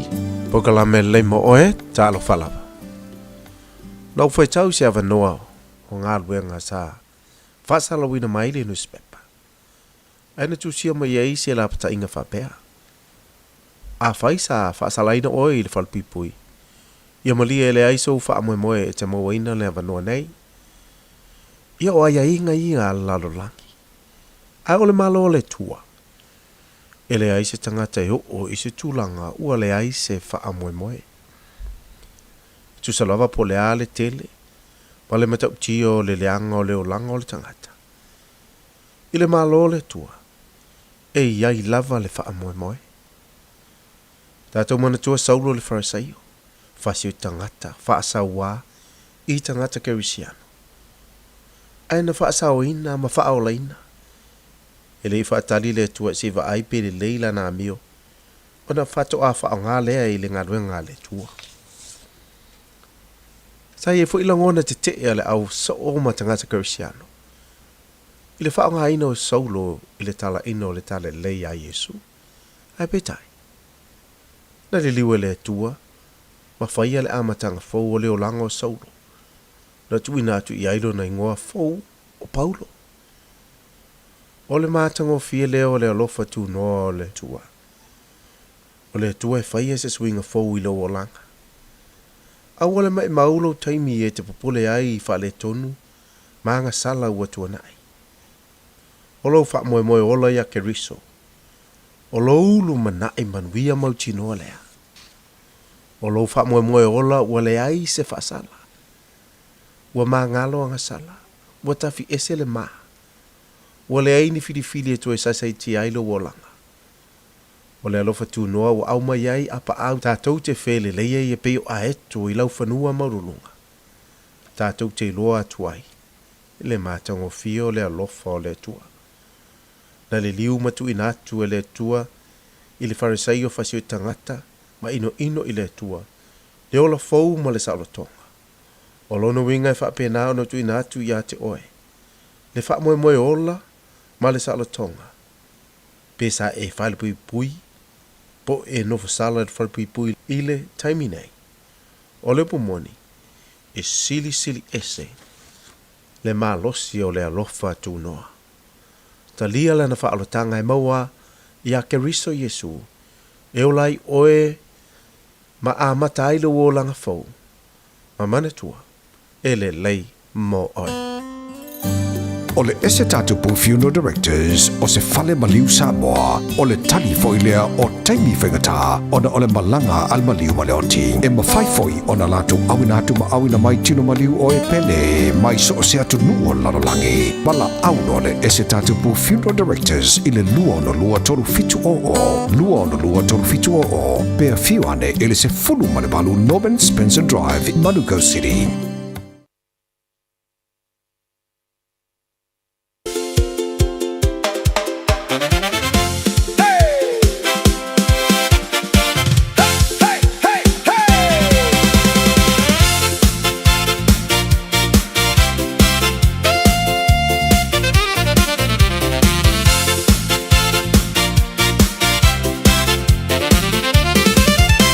Uau, peixe massivo, ile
Ia le tele le tua nai Fiafia falanganga pele fonga ba iai ile nei fo itaimi o le aso ia mana tolo solonga le o manuia fo le nei tai au le aso mana ia le aso lulu nei o tanto iai fa taile tua ila na uforfola fa taile tua le proclame le mo oi o le proclame le tau pe ma fa mas au di tato fo langa mo tato saulinga pe ona iai le nei fo masina malol fo langa malol fa malosi to es 5 minuto talo le tula suma lua tali tula suma lua ona se mai fo ilo tatu tala fou ile ngana te fasalawino tatu tala mai Samoa pe ona ili tau tua malunanga al fionga al mana tip au tanga vaya o vaya to tele la tolo mafuto mai ngol tatu tau tua ya fa malo atu wa fa malo fo di tulanga pe ona ili tatu pokala tatalanga ile so no risi fo tulanga le malfia pe ona yai ya wa le mfaiona watu tatu pokala tatalanga tam faiatu mole aso tayao ya le ai ole amfaito mole sfa pongo tatu pokala vas fo mole mafuto mai el tatu watu nu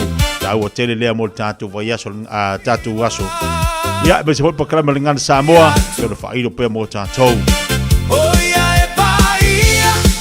ya tole na wa tapenatu mo malo longo le yaso malo la volo sai malo fa malos teme tatu se at foi le avatu tau tio blanga al sunga di pule o le tatu faltavale o le omega gas le sunga tu sia la tu tio mo ne va yaso Etele mai lo le taimi o so se lo longa o e sound au ho te fatali se tele timu fa mama ave ese o tau tamai tali vai o lo mauta fa maule le lalo me to tino e no fa ale anga ina fa ke le to fo fuanga malo ainga mo le taimi o fa malo longa oni nei minute lava te te pena il taimi ne e nga mo le taimi tu poet fa la vlad fa mo le saunga le mo oi malo ainga au wa fa la lave fa le natura tanga ia nei le Auckland Emergency Management.govt.nz/floods mo nisi fantalanga e fa ingo fielo o langa pe ale leilo fa Beritania. What's talai na neia vanoa e teles talai i le Dynaspeak, mo a onga fa Beritania. A onga fua e ono fumau i New Zealand, pesi ti seni New Zealand foi. O le a amatalia vasenga i le aso lua fito o Julai. A fai e te au Maui Hamilton, Palmerston North, Lower Hutt, fa Bea Wellington. E tala fea ngai le Dynaspeak, e fisosoani mo oi. Wili mai loa le oiva, lua lima ono fitu fatasi, lua lima ono fitu fatasi. Betana i ane i le upenga te whailangi. Info Dynaspeak at twoa.ac.nz. Hey, where are you two off to? We're going to go drop off Nanny Aroha's bowel screening test. Have you done yours? No, this Nena is too young. What anymore, Nena? The age has just come down. That's you and Papa too. The starting age for the National Bowel Screening Program is now 58. When you turn 58 or 59, you'll be sent a free bowel screening kit every 2 years until you turn 75. Please do it for us. It will come in the mail. Le Shine Dental. Whaapafunga mai I whaapitoa o le nei vai tau. E whai a fuole si aki o loa I le Shine Dental. E lima se lawi wa iwa li tau o le nifo whaapipi e tasi. One tooth acrylic denture. I le Shine Dental. Susu mai il tātou whale fau e au tafa lava o le whale tuai. 5 grade South Road Manukau. Telefoni 255 ono whawha, 255 ono whawha. Música malia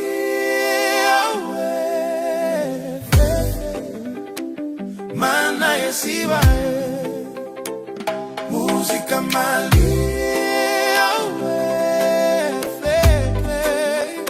se maya night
Fiafia se filoi le taimi o le tai au le maftopa le tātou tino leo te vari miri tentalo le tula suma lua se atu tātou fasalanga leo fatasi mai ia le sunga foi le pulo le tātou kompani o le fatavala le tātou omega kas le sunga tungsia mo tātou le nei aslulu ia se tātou falongolong foi po ani vaenga ton failo mo le fafonga le tātou atunu ia awa ia tātou tavale mo le nei foi tau malulu talo fatungsia malolo sa merungo le tātou pakalam ia matongo fia musika le tau, musika malie. Ai filia tulava le malie, ma matongo fia le pule lo tatou tapa au le langi te teina mana soifua si o tatou atinu. Pa pecho mato wole le nevo tatou fela inu monua le tuanu. Il nganga fe ma nganga pa aptai e pa tau fa toi la sunga le pasa lau te tia. Ia po tau tai po tau po karami, le Fiafia Mai. Eu ma fo fa file muina po le malu le atu il nei vai tau e se tau malu fa malu le so fu man fa malu le tu atu wa tia yo e fa tai le tu le foi falongolong atu lo mo le malu se mo se fa malu lo ngale li to tari mo tu manga ruenga ina wa fa foi sia le malu si mai ngasi sa fenga ye ia malu la van ngal malu fo lo sa il vai tai mi e alo wa po ia tato i mai fa tai le tu le lava yo atu le mano la talo i nai pito ia na fu e manu ia lo sunga ma to tari mai ngal e se le mata no fia ko sa si vai u ko pe ma mo si me mai e se le ma no te tia pa ma lo la pa ma lo si pa tai fu tal sanga e le pa fa pe tal sanga fa ita ki o le tal sanga fa le ko to ye no me bala e tai na o fa pena se ngona tu sia langa te lo fa ya oi o ila vai na matualo se fua ma wale to ato fo lo malo si pe ona ya o ele titi se o mana tau le ia la na vai na e mo na sina fasi malo si Julia tu le te milanga o matu fo eu to ia fa malo lo te tia sta fa fuma lima to sanga te tia de la mo per malo si yo mo malo si a tom sia la to wie to tu ina la tu a te tia ai sa le ia fa eu to matu al tala fo le malo si e watu ia ia le bia le va kai singa so ile ia le ale vai akula nga nga o ko ia o ko kusal malo si o ile ko le nga fa mai e una to yo o ile tau le tamai titi ia ia sa le lava ia me a fa ile ia que ma tu fa tamai ti o te tu pulanga lai a te tia po me foi ile wa fi loving ma tu ia tu longa la mas fa fonga samo eu te vele fa tu apa eu por meia to inga ya so ia fa ku ia apa automatic pulanga nei vai tau ia to fi apa a tātou la mātua. Tau tu e whilai, ti tā te tia. O te rute e whia, mo tu e whilai, ti tātou mātua. Ia, sa o lei wal tulanga na na o tau mātua. Te tu e whilai ti pe o mātua, ia o mātua ai o leanga i runga mātua tausanga. Ia o tu e whio i lalo. Ia e lisi mea tu e wawai mea mātua laiti. Ia o tausanga au, a watu matua na iei, ia o sa ia na matua o iei. Mea whaina i leanga, songa te whai o tau o langa i la, so tau laiti. Ela tu fai tau nga tia. La matua tangata la toi o ngai ala la toi. La matua tangata la toi o ngai ama fofanga. Tangata le sa ili malosi. So anga e tasu te tu maloloina, matam fai poele. Ola fia neo langa se manula e mola manoa. Vai tasi ala manoa le li. Tonga la manoa taua. Vai. Ada me pula me la manoa so fai lo manoa. Ia. Ora ar ko ngai i pension a pole i.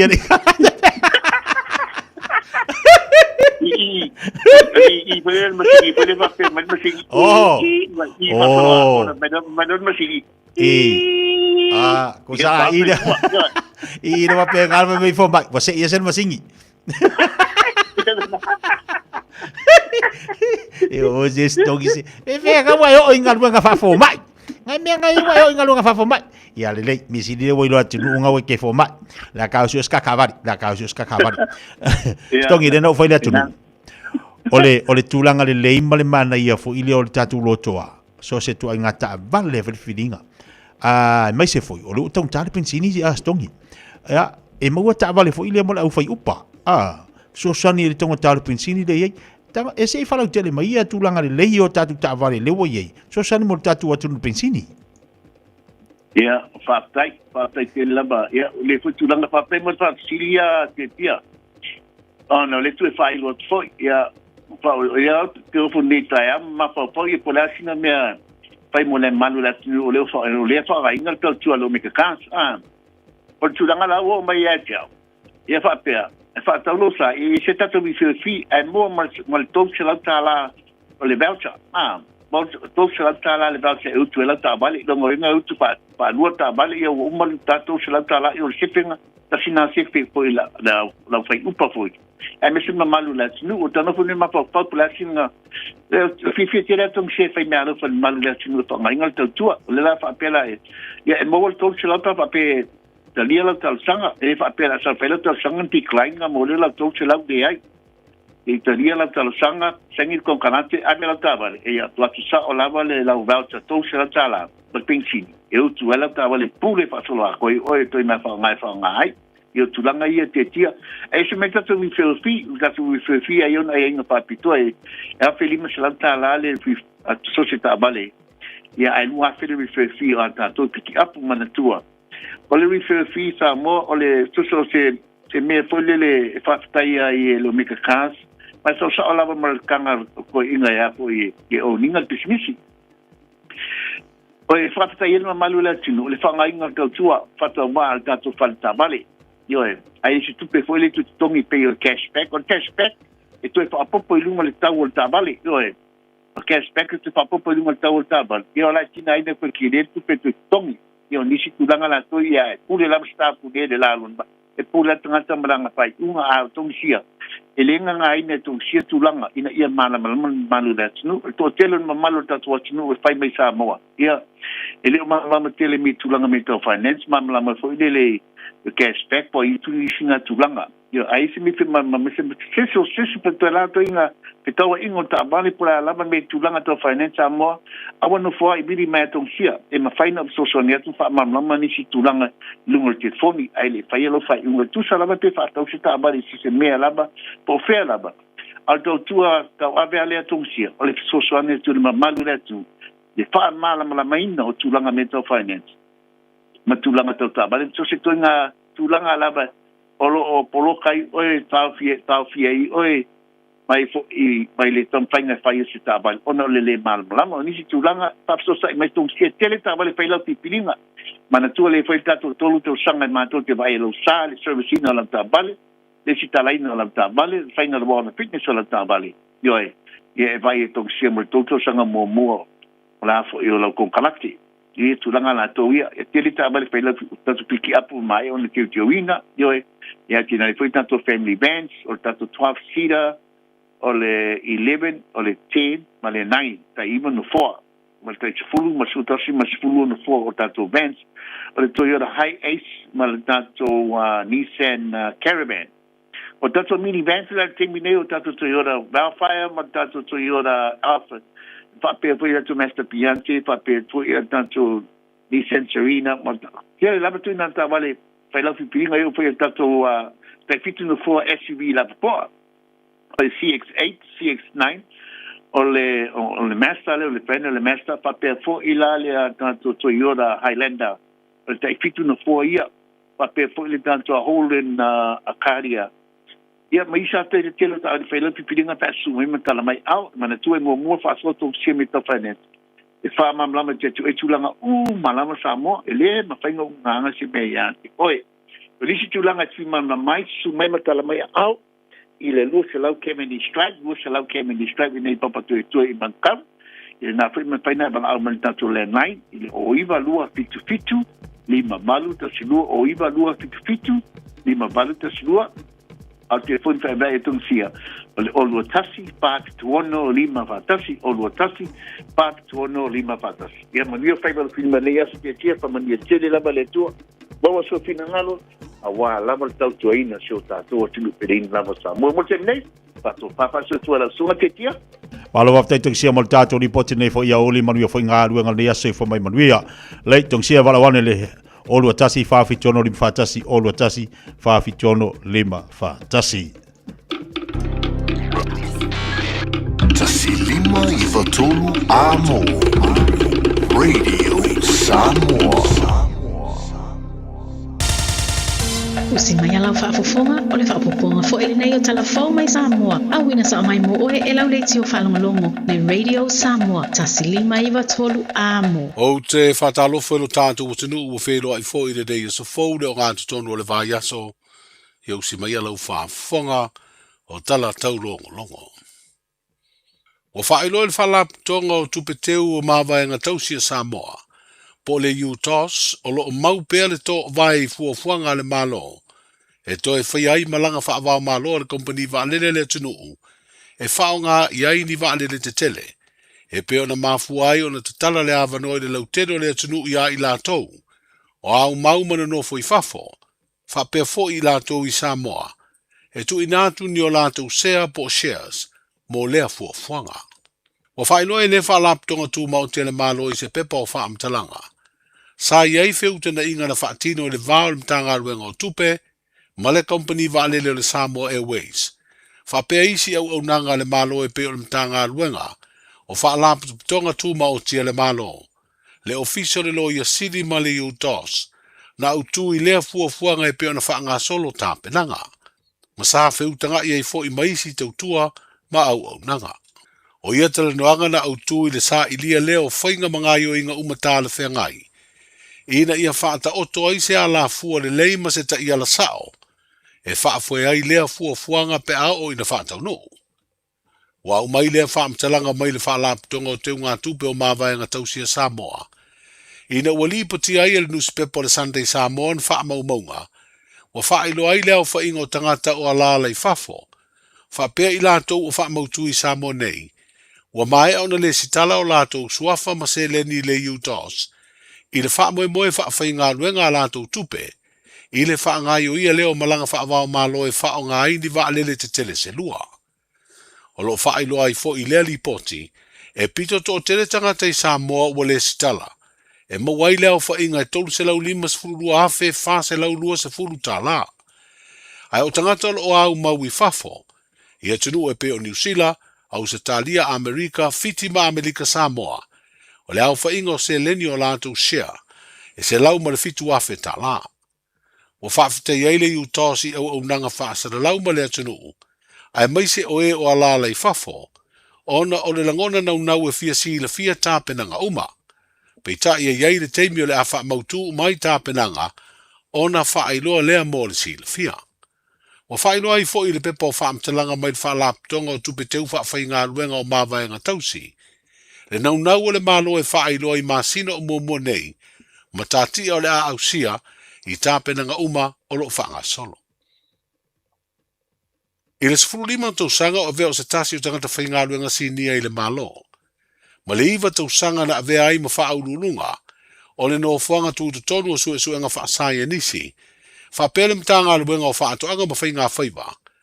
O leo wa se e atu se tasi o tamali, sa tautua I le malo le sunga ya Dr. Seu Tawati, e ngalua le vaenga tu maoti po le private sector, e peo na whiriwhiri ai na te tau ave le tūlanga le office city, mo le pūlenga o le whalaptonga o company ma pisinisi o lo ngausia o loa, ma lātou whaatau atu fo I fafo o loa mai Samoa. O whaailoa le whalaptonga o le Samoa Association of Manufacturers and Exporters, o le avea I o Dr. Seu ma office city, e le fisiringi o se ava no tāua lea, o le asa saa atuai o na tomaia o a uina e whaale leia ma si iti ai, le tautua company ma pisinisi le atunuu, o lo ngausia o loa ma whaatau watu I maketi fafo. O se tamali o lo uia umia, whailonga mawalunga mai se Universite Peretania, o ia pani whapea mawhiti, I to mai tau suenga whaasai nisi ma whaatoanga. Mo le sila fia Dr. Seu Tawati, sa avea mo officer city o mtanga luenga o whaatoanga ma whainga whaiva, I le tolu tausanga umavae, ai le I toi whiriwhiria le tausanga nei, ina ua mai a le tolu tausanga na avea I o ia ma whaurulunga o lea mtanga luenga le malo.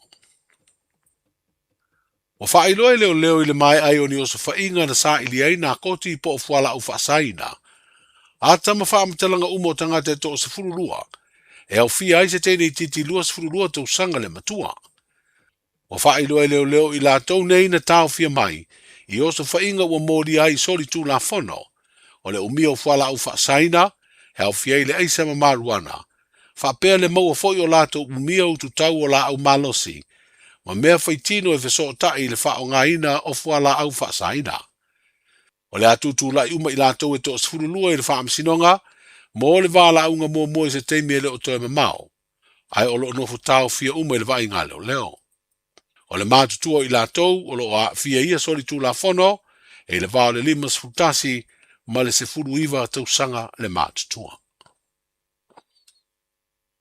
O le tau fia le whaamsinonga mawalunga o le whaasalalawina, o so se whaamatalanga e whailo ai ngai o inga soli tū la whono, whaapetama I tai e to lua na whauluina le tangi, whaasanga I le sa avea mawhaia o ngā ulu o le manu Samoa. O le ua ave ese le tapu, ma ua whaasara lau whaalawa I tele nei whaamatalanga o suenga le whaamsinonga, I lunga o le upenga ta whailangi o lo whailo ai whai unga o mata upo o le whaamsinonga. Peitai o lo tū maupea o na le whailo aina, suafa ma whaamatalanga I lo ai tama I ta ina fia, ma ua whailo ai le fionga le whaamsino sinia o le whaamsinonga mawalunga, o ia na whea ngai ma le suesueina o ia mōrianga, le fionga I avui Clarence Nelson, e le ai se isi na tu ina atu se whinaunga, e ave se ai le tapu, o na whaasara lau suafa o tamatai. E valu mōrianga o whaamaunia whaasanga I a mase mahonri swalga, peitai e le I lauina se whaai unga I le whaasalanga, o na olo iluma nei o le whaamsinonga le talo sanga le lo ia le ua molia, ina ia tau fia le whai o se whaasalanga ai su e mua, le talo sanga apili, le ua lu I le whaai unga le whaamsinonga, I le whaamaunia o mōrianga e au fia I le wha o lima, ma le wha o lima mātanga. O le asolulo nei vai aso wa toi fonga ina ai lea whinaunga, whaata sei Malaysia ma tā upu, e whaasino lea I le teimi ua lata mai, e whaamutai le tautua lea li whaamsino sinia.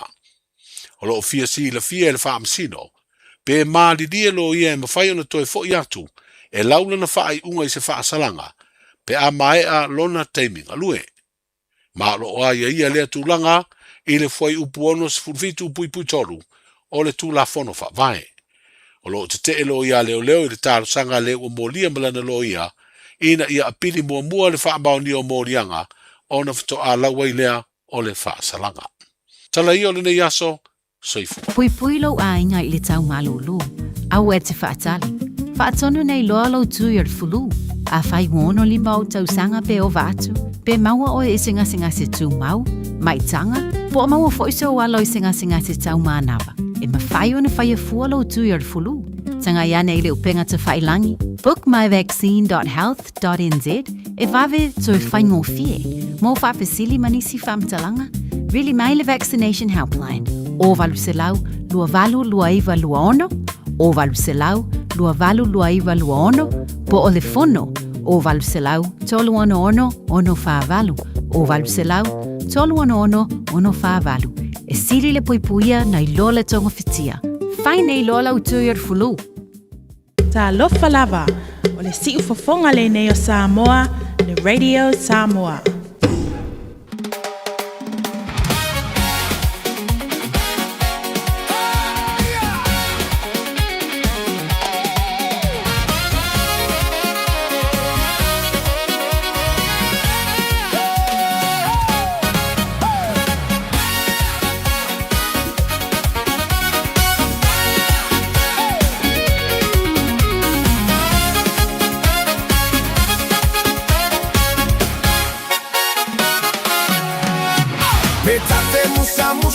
Taulia ya kotuluma Fai fo ise swinga ua Samoa la ala a Ole fina o masaili tuli tuli ole sini Fai mapa a moe moe ile ali I E tele fai ngata tele fo io pua puanga Ai a etu lava tu uile atu ale anganga Fina o ya malo awa o seluma na I fai le loto mawalalo mawaleo no sai Bailo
Kau tu luma Fiafia Mai tātou le nei oli ina o se bal tabala wati se mal 5 minute. Je ai le tula se fun bale lua.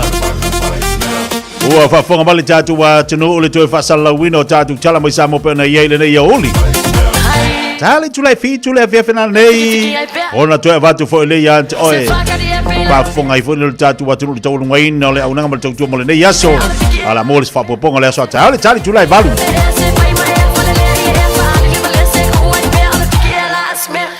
Hey Pabalo atu tatu atu no la tolo mafuta mai statu atu no Samoa. Malo lava mafuta mai malo fulo no sai. Tasi olo tesi mal tasi famo. E koe niso tatu paanga lo mafuta mai Afrika talo fai maua ia so tainga fo ile Fiafia nafi ia falongolongo mai lava la toa o ia niso fo fanga itala inga vi ia leli. E fo le tatonunga lo manuia o tou le vala wina i tono na tunu e fo ile manatu le faingo fi. Au lo fa le tua malona nga le lo pui o tou fanga na ina o tou era le upo leli. Manu malo ini ani nganga ina fo ia tunu. Lo foi to tele la tu o so saniatu manga le yatu auto fita itunga ia i nga luenga leli ia fa missionale anga luenga fa missionale talo fai ma lo la fa malo los e ini so la tu o fa missionale Afrika e ini so la tu o nga lu inisi atunu o lo o tala il fina ngalo leli ma abe tupe abe mea ai au nanga matautua itono e kalesia tawia le tu le afisina ya male tu anga ia tu na tu nuina ia mafai ona fola tu le afionga leli e fo le taltonunga o muli tai pe a lo fo tamaya te o to le la lo manuia o to ya fai o la uti le malunga luenga lo fai ai tono lo ainga o tono le tu nuina te iai o lo le vala wina lo wale fola fina ngalo le tua e lungo a wala maso se vaenga au te popole a fa pe vala wina o le tua le vaenga o fa tasi maleli ai ta pena fo le tua me uma mo o au te pole le tupe le tua fo ai o le tua tamau ainga le tua ngale le ta pena ina me uma lava mo lo vala wina ia e fa pe foi la tu le uanga lu le wo ia on fa tu spaia e kalesia e fa casa le metotisi o le katoliko o foi na tu pulanga isele manga ia mo tala vo ai e sele manga ia mo tala vo ai wo foi na lo na ola mo le li ia e alu fa missionali e alu fola ia o le kalesia mamona tele ai kalesia o le assembly wa nga ia tatou le nei vai taimi a fa peu fai mai le tu te alu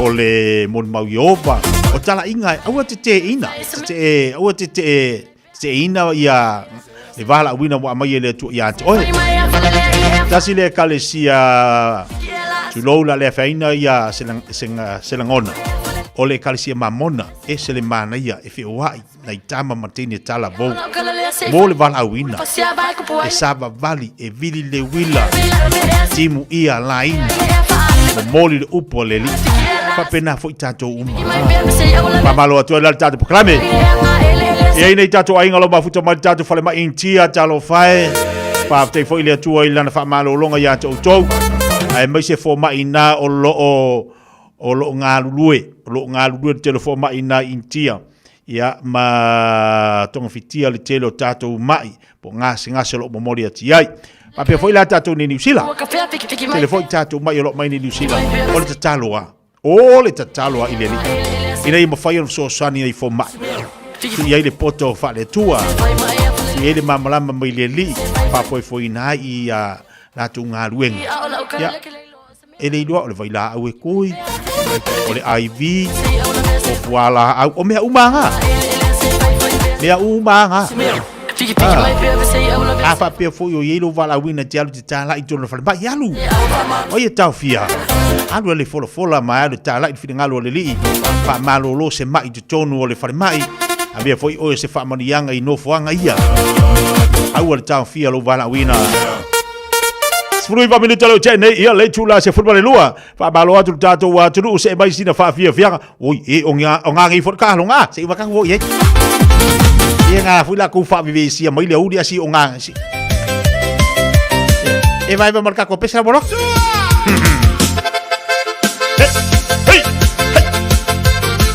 au tapo ele blues vale au capo ele maroons Patalo vatu se ia pai tele au sia soa.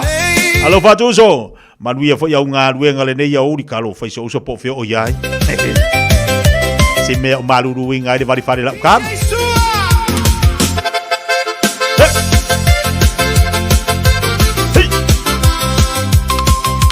Tatala le tātou leina tātou wewa le tālongana nei pe au mal tātou whawhiwhianga lea.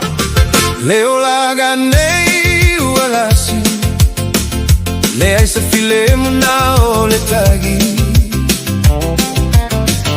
Manatu ile a mataga Na oloi mata o le tagi O te tuina tu o e te alu Alu maavelo ufatu Tautu ana upu matala Na tu utaliga atu e mama papa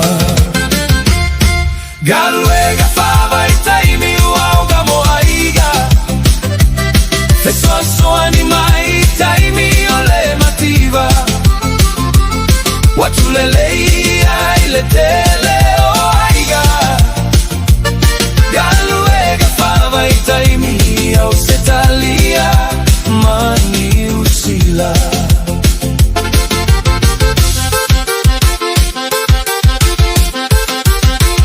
Malo le tau tua Malo le ono sai Aua le fa vai vai E ule le tali Tau tua na le tapu aiga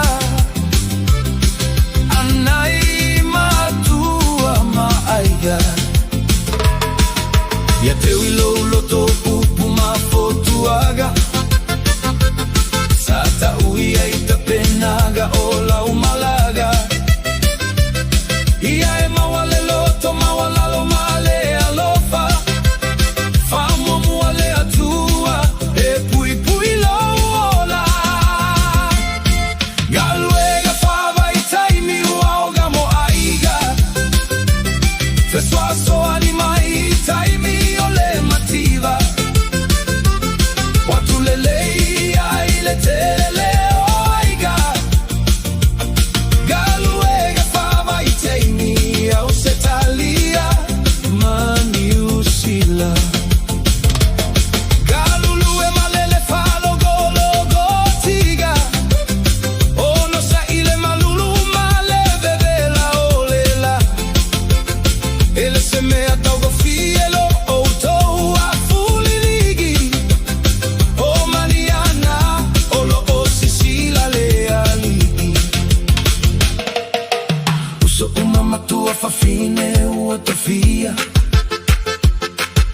Via lea tua tali le leina manuia Ya awane ige galo se fa afetai E fa fo ile atua lo tato matai Galwega fava i taimi uauga mo aiga Feso aso animai i taimi ole mativa Watulelei aile tele o aiga Galwega fava i taimi i au setalia Mani usila Luas ful tolu minute talo je nei le tu la se football e lua lo tato il afaleasso. DJ Sua Oi. La tato wole ta longa nani or ka longa maka ingo or ka longa le faingangi iris kami ka longa. Ta longa le la pa o ngangi al Maroons mo le Blues iris kami ka longa. Wa ama lo le Maroons fainga ta longa mo mut. Ama lo le Blues. Ya usale pe marul Maroons ile ta longa mo mut. Ah. Ya le la o si karka.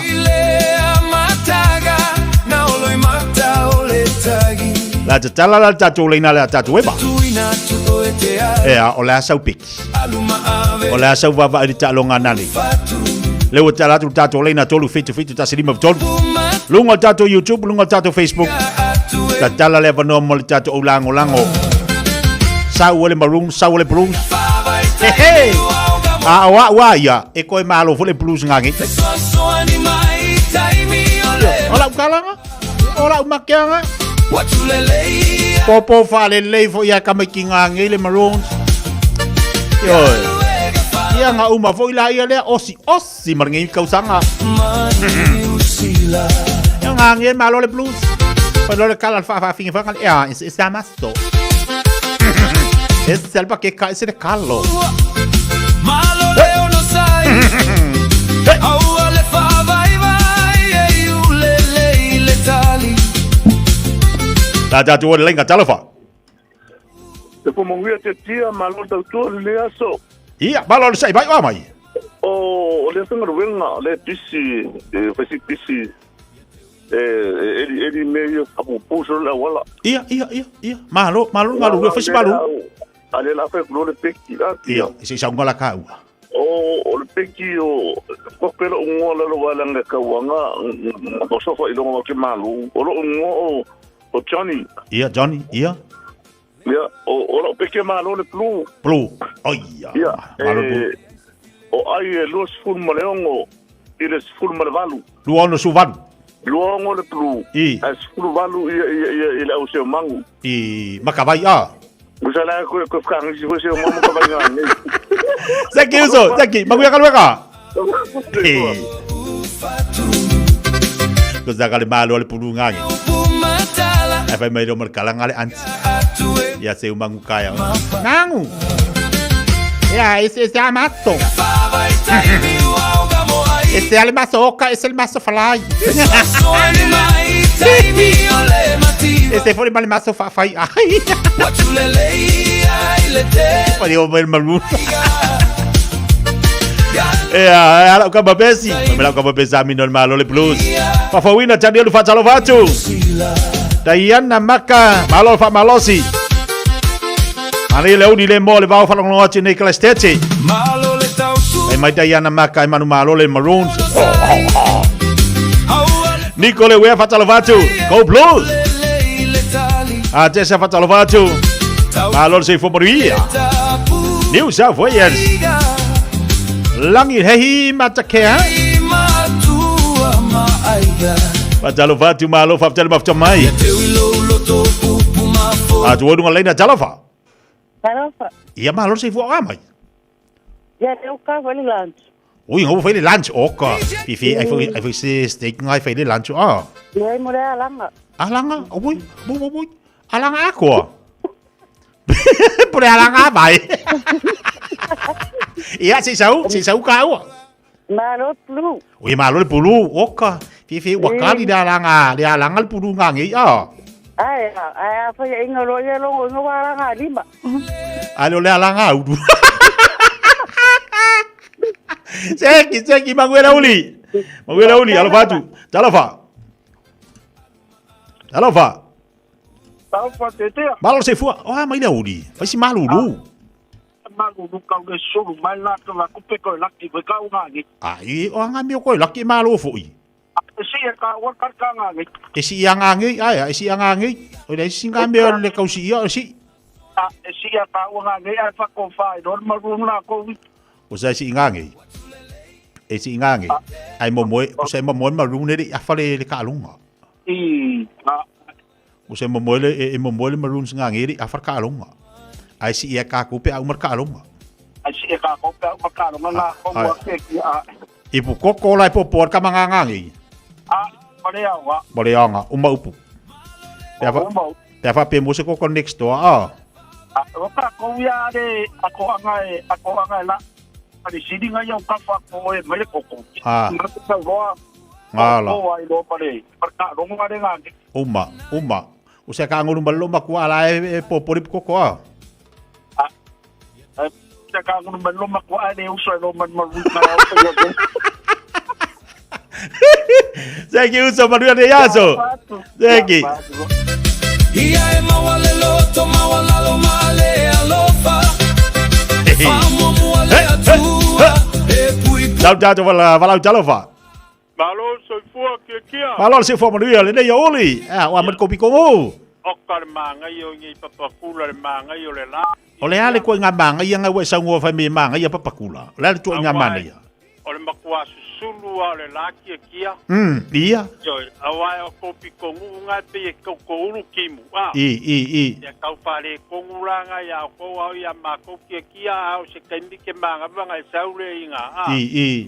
Pasi ro nga itakanini fa solo mai kia o ka kia le manga yo le la. Pala mo wala yo ko e pe fa man mako. Langa o mere lo me o pikongu lai ko anga le lo.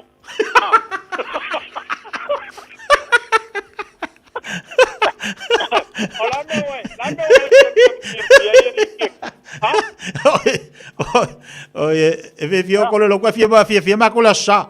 Ya, awai mea ngā wa o kopi e whālere nei, a mā kourai le mā kopi ko ukia kia. I. E kere koi maua se si se whālere le sa. Kai manga, ya.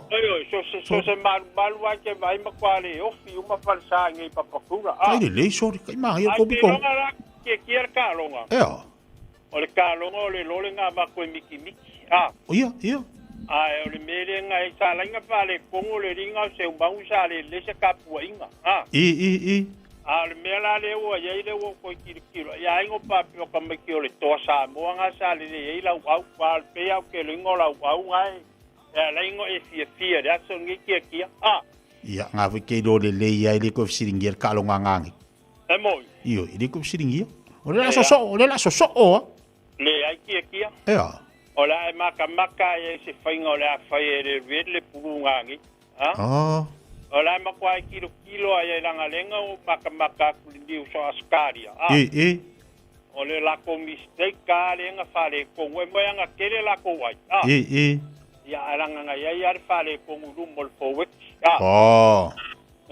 O inga lai e whare kongo le foweki le vasongi e whare kongo kua le peak le vasongi ia.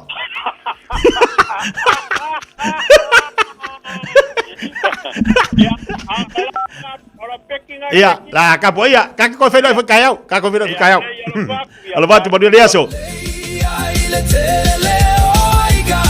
Neve le lua fatalo fatu tato proclame ma lor se fo moria ba lo fo ma to ba lunga tato proclame. Le matu tu lunga YouTube, i nei kala stete. Oi, ese le mang up the red. O wali ine mia fatalo fatu ko blues. Ai lini la univao. Si au nu ua fatalo fatu tato proclame. Pa mai malo le maroons, ya blues. Jerry Fumano fatalo fatu.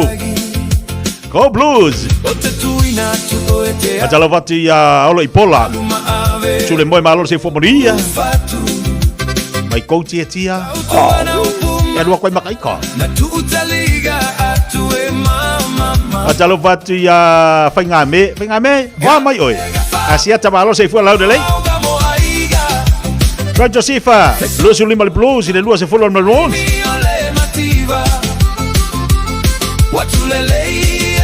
Joshua Teo. Oh, ya la ka kwa ngale o didoli. La gur kalo ka ge ave ko ka kul le leori.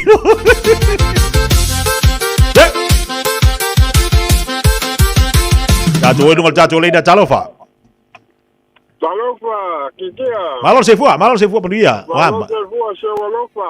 Ole la so ka ke ko kalango. Ia ai sa fo. Ya, wa mai dar gies. E não ia voltar. Ia. Foi si malu no ni o dia. Yo le malu pa o al mer fa yo le pulo le af mal pov. O ye pulo le af mal pov. Iyo. O ye kele se kamanga ngar ko pikong. Makua kele ia au kafa kalangi. Ua kele. Kamanga yo la o ngai le o ngai e pofi. Ya.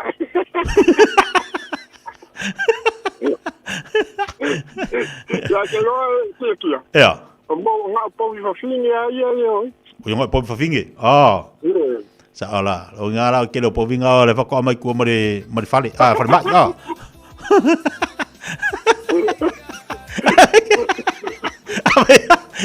Ava pe ke le pofi fa fingi ko pofi nga ko mai ku mo fale. Ya la que soy yo le fai. Ya malo, la calonga. Es malo kako blue. Malo el blues, Yo. El fulu ahí de. El fulu lima. Lu lima. Seki. Ola peking Ola peking Malo fa. Tai, ya. Kakueva kayo pa mentalonga. Ya, seki. Lo vatu. Mana pa sila vau ngaluenga fatalo fatu. Malo se fomoria. Blues se forma le balun maroons.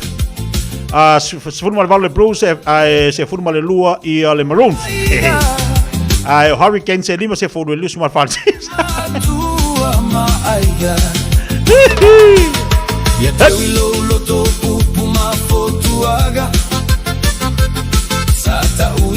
Famaloti Aponiba.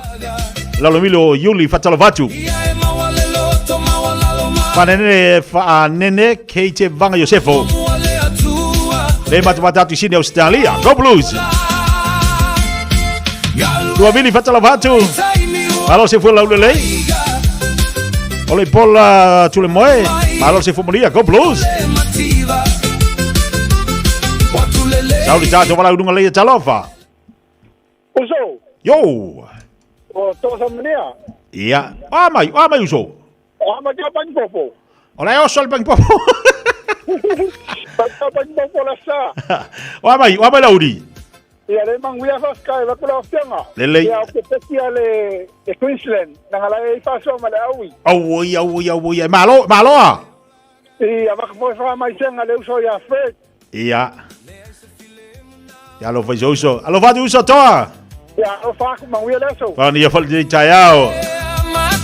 Yo sia toa samania. Tato lenda talofa. Ana se fua. Ya soi fua la le ya te otoina. O mai. Ore waka. Ole awa kasi kalo faz uso. La me wa kasi denga awa. E malo le vet. E malo le vet. O yo me anga wa kasi de awa. Yo.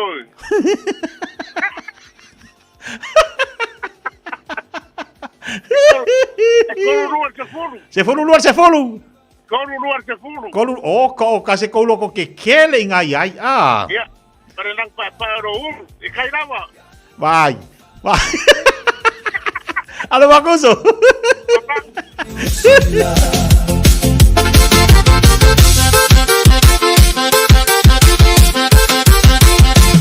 Dai belo watilo tolo sfutolo minita tale le chulla tasi. Kalau ngangangi ele fai ngofi. Ele fai ngofi, ai fai ngofi ali pulungangi. Kalau ngali la fai ngangi, fa ko ia. Anai matua maaya. Ya te wilo loto pupu mafotuaga.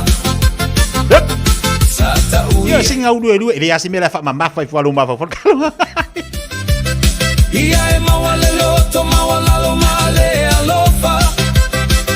Ese me la fa mama fa fa luma fa phone kalau ngangangi fa mari au ngaria nga. Ma vai de leise kau mafkanga masiko inga. Ia afa pe fo la finga luenga lo matua, vai se kau mafkanga e fa kali si lo makua. Se ku kamanga ya se lo makua ngangi. Kali ade lua sua. Ma fa se dua kalama. Yang dua fa sanga fu di TV afa pe maroon lo makua ya fa donga la e fu le lang mumu afa pe e blue ya le ko inga ya fa donga la e lang wanga yang mo fa kasi dola ya le o fa val valando sa fa kasi pasanga le di TV e ala se me kupunga ngi pa wal me dua makamaka le alu makamaka ulima fa le dua makamaka fa kasi ako alu vala inga wa wa ini fa lo fali ele faz de igual. Fosse cama le plus. Eu malo le plus. Vai lo bakul ko inga iya vai. Se eu me queimo ya. Pasang eu vai ya ele pouco. Bar ko inga asa um pouco. Lo bakwa ya la. Ang ngai boleh yang follow up bono boeng. E ore pepero yo lo bakwa. Datu wonu ngalai da talofa. Malo se fua manguia. Malo lo sai mai. Oh, mai oi ngi eu. Manguia ai de mo manguia ngai lo suga. Ya fa kali mo se kupe ore pulu. Iya, se sau kau. Iya, okay, lo e malo le rete malo kinga inga. Oh, okay, iya. Te lua ile lua spulu. Lua se fu. Yo lo kinga, okay, lo e malo le rete. Ai kinga inga. Oye, que okay, au blue, okay, lo malo le rete. Malo kinga inga. Sa que uso, magaya. Alo batu. Iya, alo batu. Iya.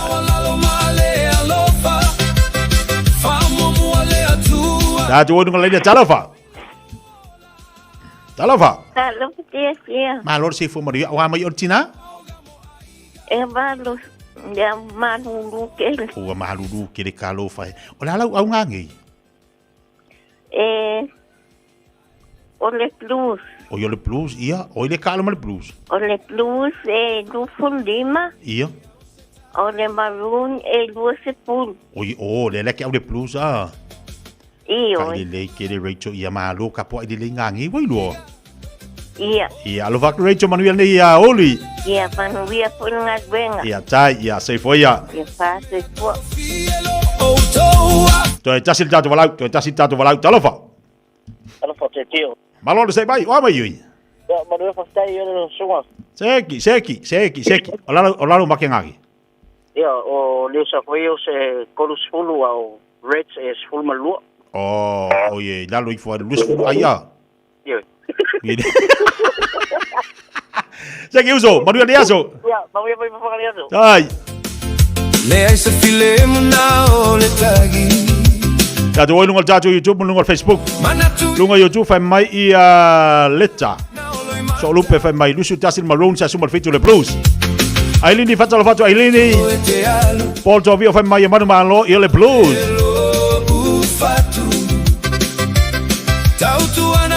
Alta Simi fai mai Alta Simi. Malo le maroons. Isi le atala lei, isi pati fatalo fatu. Mafuta mai nai mele pori au Italia. Manu malo i le blues.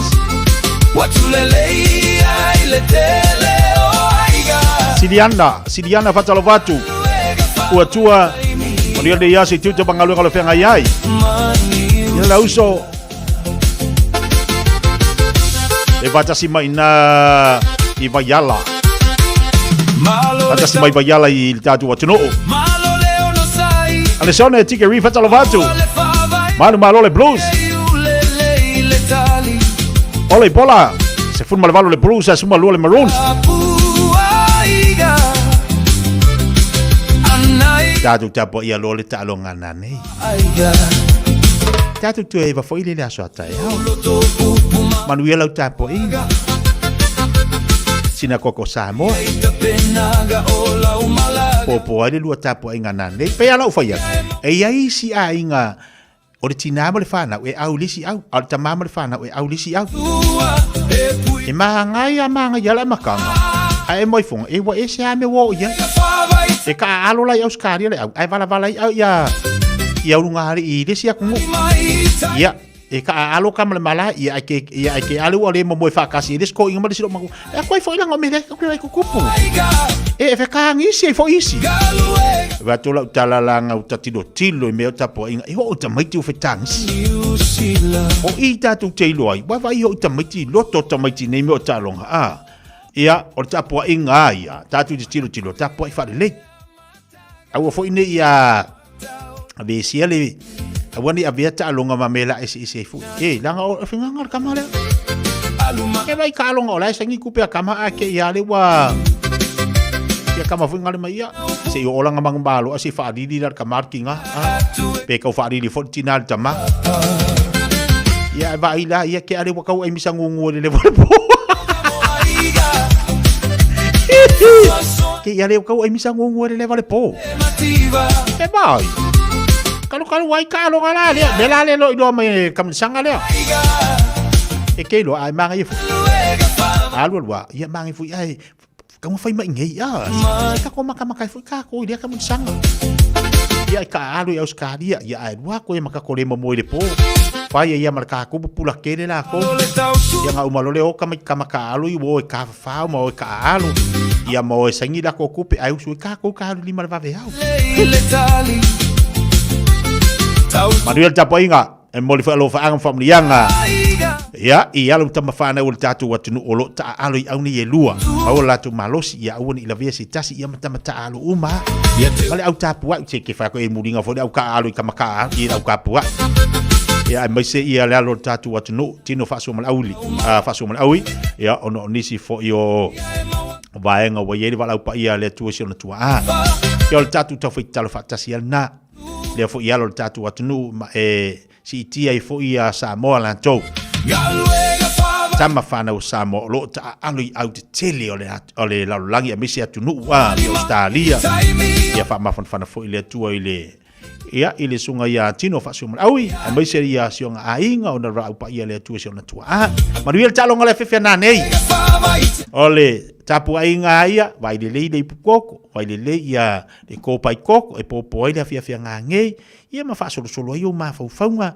ia ma fai ia lau tapu ainga ia mai usu po ia kaya e ke usu kaya e fa peki fa ngai mo ile ia ke usu kaya e ilo mai nai te alo fai lo ai ngama lo usu kaya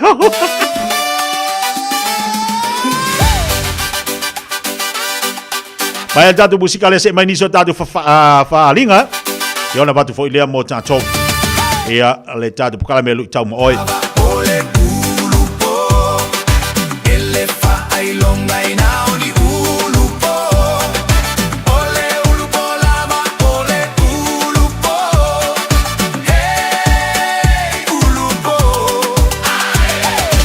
ole ulupo lama ole ulupo ele fa ai longa ina oni ulupo ole ulupo lama ole ulupo hey ulupo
E tele mai loa le taimi o soi se lolonga. O e sauni, au e te whaatali se te tele timunga. Wha mama ave e se o tau tamai tali vai o lo mauta. Wha maule le lalo mea to tino e o no wha aleanga ina. Whaike le tō fuafuanga malo ainga mo le taimi o whaamalo longa. Oni nei minute e lava e te tapena i le taimi nei. E au ngā mo le taimi e tupu e te whaalavilab. Wha mua le saunga le mo oi malo ainga. Au wā whaalavilavi whaale nātura. Tanga e ane i le Auckland Emergency Management.govt.nz/floods mō nisi whantalanga. Tā lofa lava o te roa. O le tala fiafia, ua whaiti jenei tausanga mai le ono se fulu lima suli walu tausanga le matua o le soifua. Ua whaatinu nai polo kalame o siaki ma wha ata o le kanesa o tau whale. E le esenga le winga tele te whaia. E au lia lo le lima walu po le lima sifulu iwa tausanga le matua o lo soifua. O le alafo fu atu i lau pusa meli, ia le pusa mo susu enga ma wha ata o tau whale. Ma wha manu i atu lo waso whanau. Ai o le vaenga le leiai. O le a maua fua pusa ma mea whainga luenga. O le whaatinu ina o ia ata masusuenga e tailua tausanga malafu atu. Se ia o lava ina i e au lia le fitas fulima tausanga le matua o lo soifua. A vave iloa, ma maua a unga o le kanesa i le amatanga. I susuenga ma wha ata o taufale. E ma whai o na tonga fitia ma le manuia. E le aise te tonu. E vave ma whai ngofi. O susuenga ma wha ata o taufale. E ma whai o na wha asao i naiola. A maua lola pusa. Pai loa. O e sauni malanga i Samoa. Maratua lola moana rento solo o maua iso o seitu ai ngā taavale e talawhea ngai mau mana onga. E mawhaiura piki la taavale mai le malaiwa lele whale o lopo o whangalii. Whapelo tātou o fisa au tui ala fua. Pe momoli atu fo i le whalitali malo o lo e whamautu ai. Ai ngā whaabitoa. O lo ia tātou insurance cover e te fili mai ai. E nani tupu se whaalawelawe ai o lo iai le whaamama avenga. Maratua lo iai le tātou account i New Zealand. Pe lafosa fo i le moana rentals e whaonga i le Pacific Easy. E whaonga i lau credit card e whaatino ai le tongi na o lo sa. Mori si whaamtalanga wala au le Pacific Easy i le ovalu se lau. O tasi ono po onu mera masani au kilani. O le lua fitu ono fitu iwa fitu wha. Po le lua fitu ono fitu iwa valu wha. Talo sanga e transfer o i le moana. Pea si siane i le tātou Facebook o le Moana Rentals. Po le upenga ta wha ilangi o le moanarentals.com. Moana Rentals o laupa anga e taitolo ina oi. Au e malanga siasi i Samoa. Talofa o waleni o se electrical inspector Samoa tolsu lima tausanga o tautua ma o restaurant fo i mole waina o lo mota fal sam whatwhainga luenga fa peli pe ino vai vela ma o ngā umu fal au mai lo waleni o amos electrical il o lua fitu lua no tolu ono fitu ono lua o lua fitu lua no tolu ono fitu ono lua.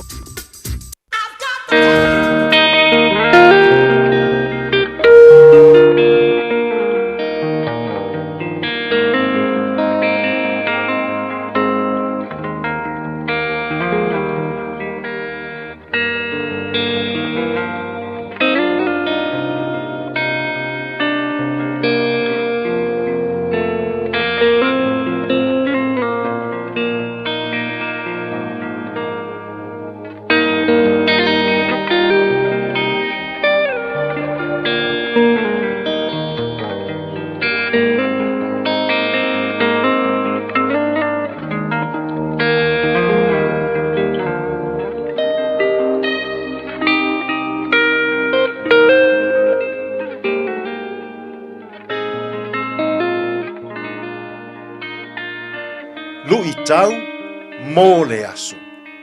Mose, Moses, e soto ma tā upu e lua, a olona fuai upu e se fulu. Ua matua le tama. Ona ia avatu lea i le awhawhine o Farao. I le ua whai mana tama. Ua ia whaingoa ia te ia. O Mose. O lo whaapea ana. A wā na o toi nae. O ia nai le vai. Mose, Moses. Na whaia le whaatonu ngā Farao le tupu o ai kūpito. Ia whetongia tamatane a Isara elu e whananau mai. I le vai tawhe. A o tamaitai. Ia wha o laina. O se tau mawhai ngā Farao. Ina ia whaai tia le whaitau au whai. O tangata isa rā elu I totonu o ai kupito. Ne I whai ma whaafi tā uli se aso. I lana whai ngā mālo.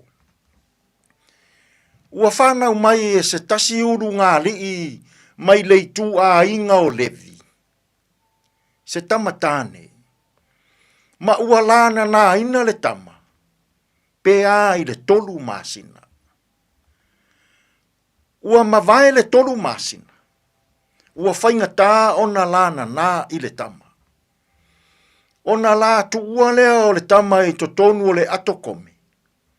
Ae wha tawhea whea I le vai tawhe. Ua tawhe atu le ato. Ma ua maua e le awha fine o Farao. Ua mana o le awha fine o Farao. Na te tausi a te ia.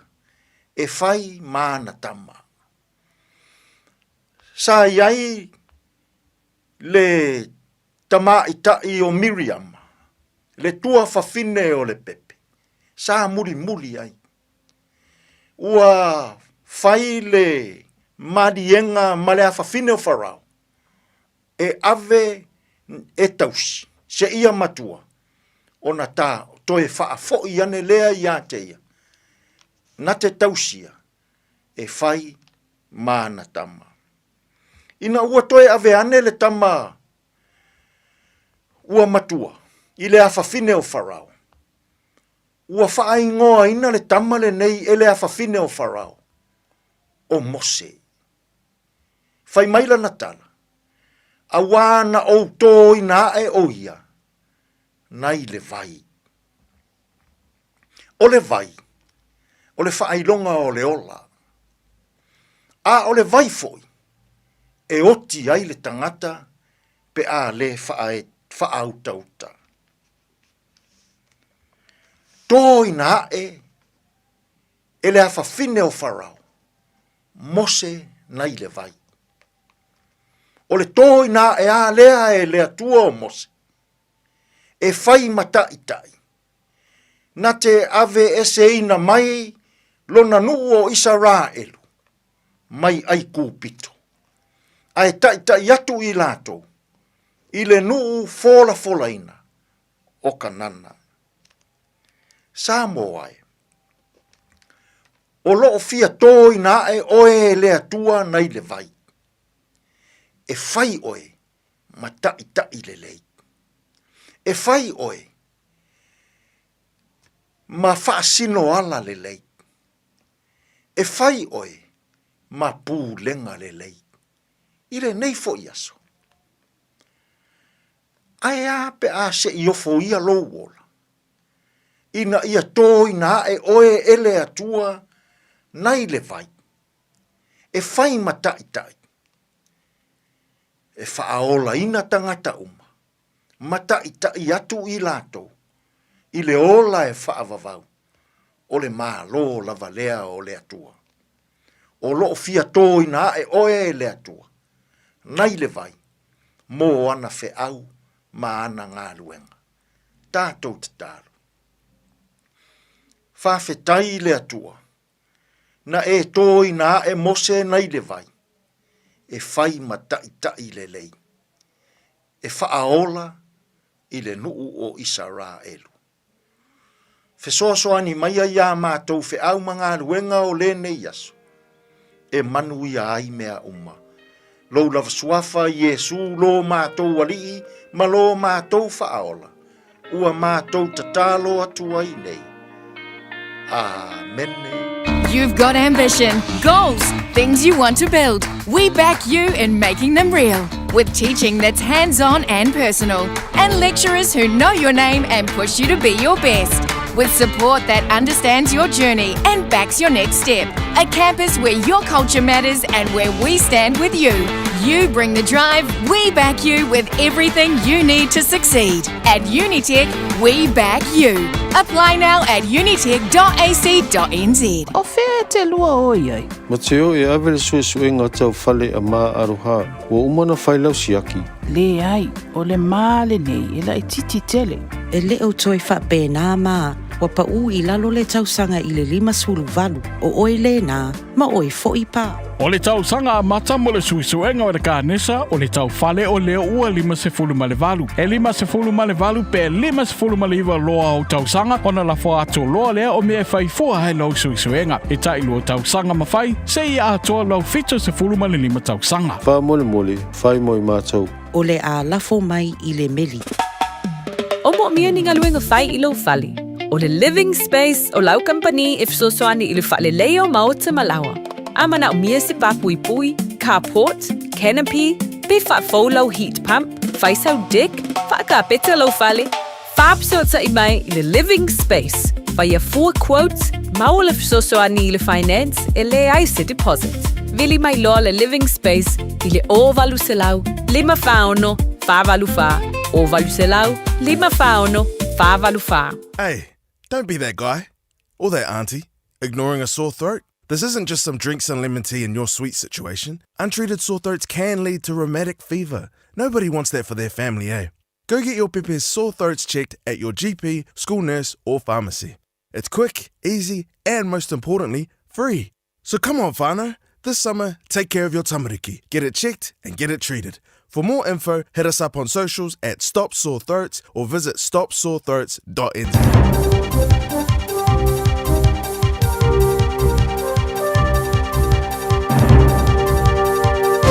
In this update, the Health Minister's standing firm on not reappointing the Medical Council's chair and deputy chair to the council.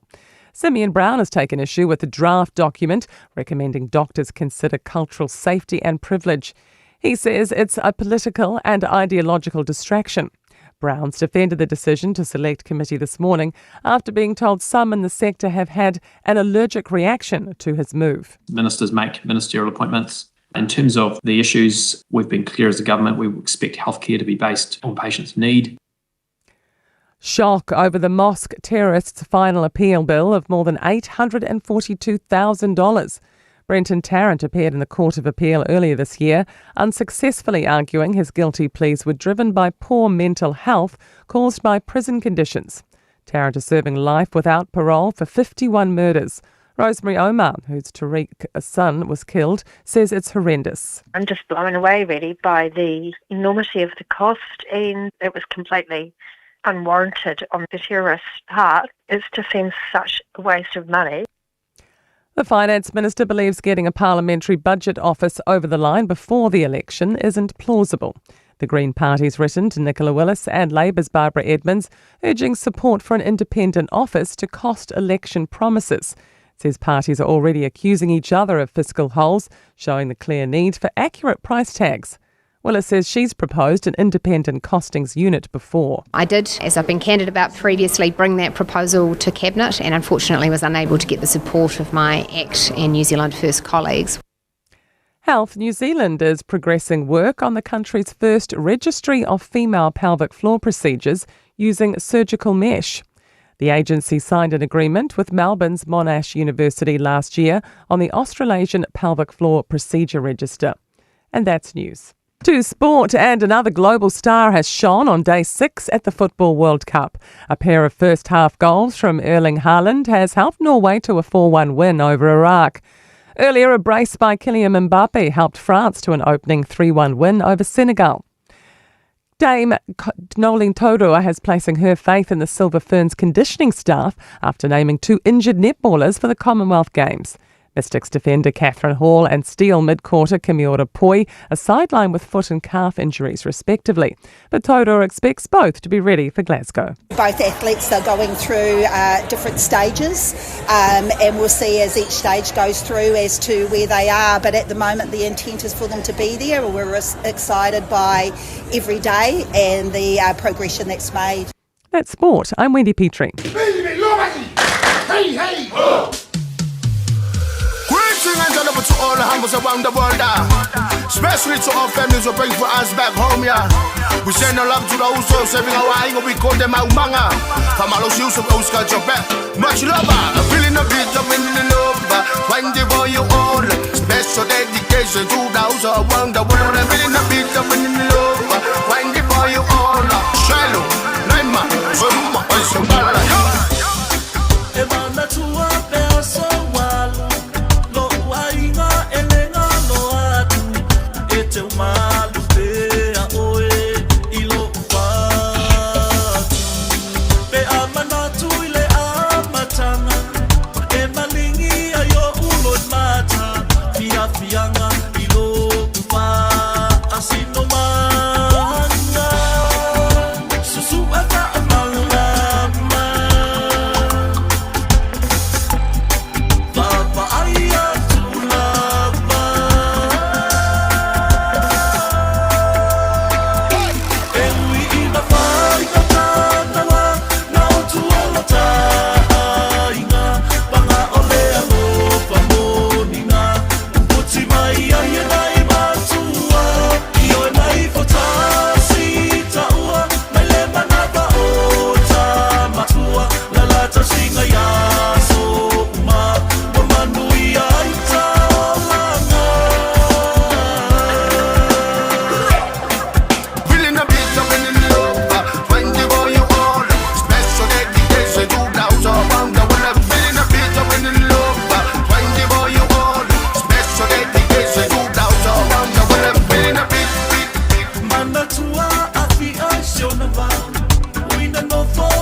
Patu le tsai puna manuia una ole tua se et so fa timo manilingi va ua manuia mo na yuso lo fe ngai mala tua o tsalo le male o le ngai le lo suafa o bombu rapa kama fa inga popo kulinga mang o fongo de ngu o pakinga a ko nga la fo peso lo ku ke pai kai se ko sul va o ka ku le ai o se fo e pe le mai o maka o le ko ma fa ia kula o fa malo si o me o mangai do ai le ko among sale o so fa se ai ma atapua e ma o le tsalo wa manuia so tata ma fa e pe le lo le tapo e ma o alo fa i fa a e ta wi manuia su ele fa amala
Mai pea I te radio kasi lima I wakolu amo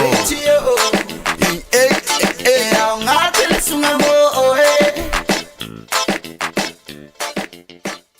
Te alofa Samoa o Mr. Cowboy Lenny Whaafafonga ma mai mo mai pea I le Radio Samoa Yeehaw! Where are you two off to? We're going to go drop off Nanny Aroha's bowel screening test. Have you done yours? No, this Nana is too young. What anymore, Nana? The age has just come down. That's you and Papa too. The starting age for the National Bowel Screening Program is now 58. When you turn 58 or 59, you'll be sent a free bowel screening kit every 2 years until you turn 75. Please do it for us. It will come in the mail. O tau sa ili se sa mo lo ainga. Po tau sa ili sa masini tutua pe o le Hilux ma le Ford Ranger. O le au nanga ale kaseti e whaafai mo fie mea uma. E te alu malau ta avale, ua e malie atu atoa. Talia le titongi vaiaso, lua vaiaso, pe masina foi. Tu atoa lo whaatu atuanga i le kaseti, te tala fitu aso, tu atu si fitu tasi, East Tamaki Road, Papatoe Toi. Telefoni lua fitu fitu, ono fitu lima fitu. Lua fitu fitu, ono fitu lima fitu. O mo mia ni ngaluenga whai i lo whali. O le living space o lau company if so soani i le whale leo mao te malawa. Amana o mia se papui pui, carport, canopy, pe whafoulau heat pump, whaisau deck, whakapeta lo whale. Whaapsota i mai i le living space. Whaia 4 quotes, mau le so soani i le finance e le aise deposit. Vili mai loa le living space i le o valu se lau, 5 whaono, 5 valu wha. O valu se lau, 5 whaono, 5 valu wha. It's easy for Life Admin to slip down the list. So, we're politely interrupting this show to remind you that winter immunisations, including flu, are available now. Let's get them sorted at bookmyvaccine.nz or ask your healthcare provider. Radio Samoa, tasilima ibatolu, amo. Radio Samoa, tasilima ibatolu.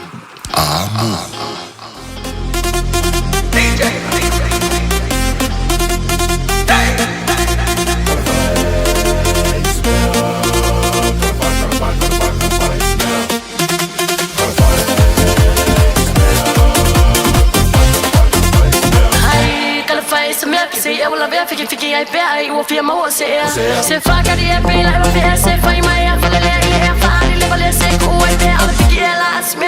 Você faca de pé, lá vai ver, você foi mai a falar é fácil, leva le se com o pé, ela fiquei ela asme. Tai bele wati los fulmal tolu minuto chene ile chula tasi ile tautuba ranga si fonga radio Samoa taslima tolu amomal tatu proclame Fiafia Mai i tula mulmulo le tatu proclame pe ona ile le yaso le na tabu fa yatu la nanga mal tautua le sidi kansi le sunga ya urungia pida penato ele o mawatu le tatu nanga ai awani ngali atu oi lua telefoni final sota yai bala wan le telefoni le sunga ya urungia ile olu tasi over valu fitu lua fitu lua olu tasi over valu fitu lua fitu lua po le telefoni le ofisa ile oiva lua tasi lima valuiva lo fitu lua tasilima valuiva lo fitu telefoni na lua mfana val au yai telefoni le Fiafia telefoni Fiafia le sunga urungia ia po le telefoni fa tatu ofisa mo ila to umala vala tala tane le tu sifa okilani na alo ia il tatu falta vale na le sunga urungia so ta yai sa iri samo ai mal ainga ia ile nei foi vai temo le malulu ia foi mo mawina mal to telo tatu ia olo man ia tatu ta vale na ile au nanga mal tua ale sirikas le ua se forma le family to chenedi tu la tasi pa malo atu nei fana wa onga ni vai temi lo yai o te lola wa tu ua nei fana fo i tai le yungi university fa nei malo longa o le fo ua tu la tana mai a onga la to o te lo pito do va yaso pito to va yaso tu fo le onga nei fana ya fa malo la vale o sa ia tu matua le fa ngo fil nei vai temi wa fa si malo lu ya o tom fa ila una nei fana la onga Whanau, au ni whatamala tātou. Tautu nāma tātou nei vai taimi. Pia na tātou ta pisa, pia ma tātou ta noi lunga tātou pokalami. Nau ta inga ia le pokalami mo tātou whanau. Ia ausia se moi mitinga. O le nālo e tamu whaiai. Awane i alu tātou vai vai. Ioe. Awane i alu tātou wha mamulu. Se ia ia timi tātou te vai vai ai. Ia en tātou manatua lolo tala tu spa ia mai ia. Whatari tali le li. Whafowina lo malosi. Ao na vai vai. Wala ia ni va ve fai so fai unga. Ao na vai vai. E ila posi na. Ka ngole posi na ia se meolo o wa ele mafai minga la tala fu ile wa tau au na give up ai. Anga posa inga. Te talo ile li so so ani mai pola si me tona fai.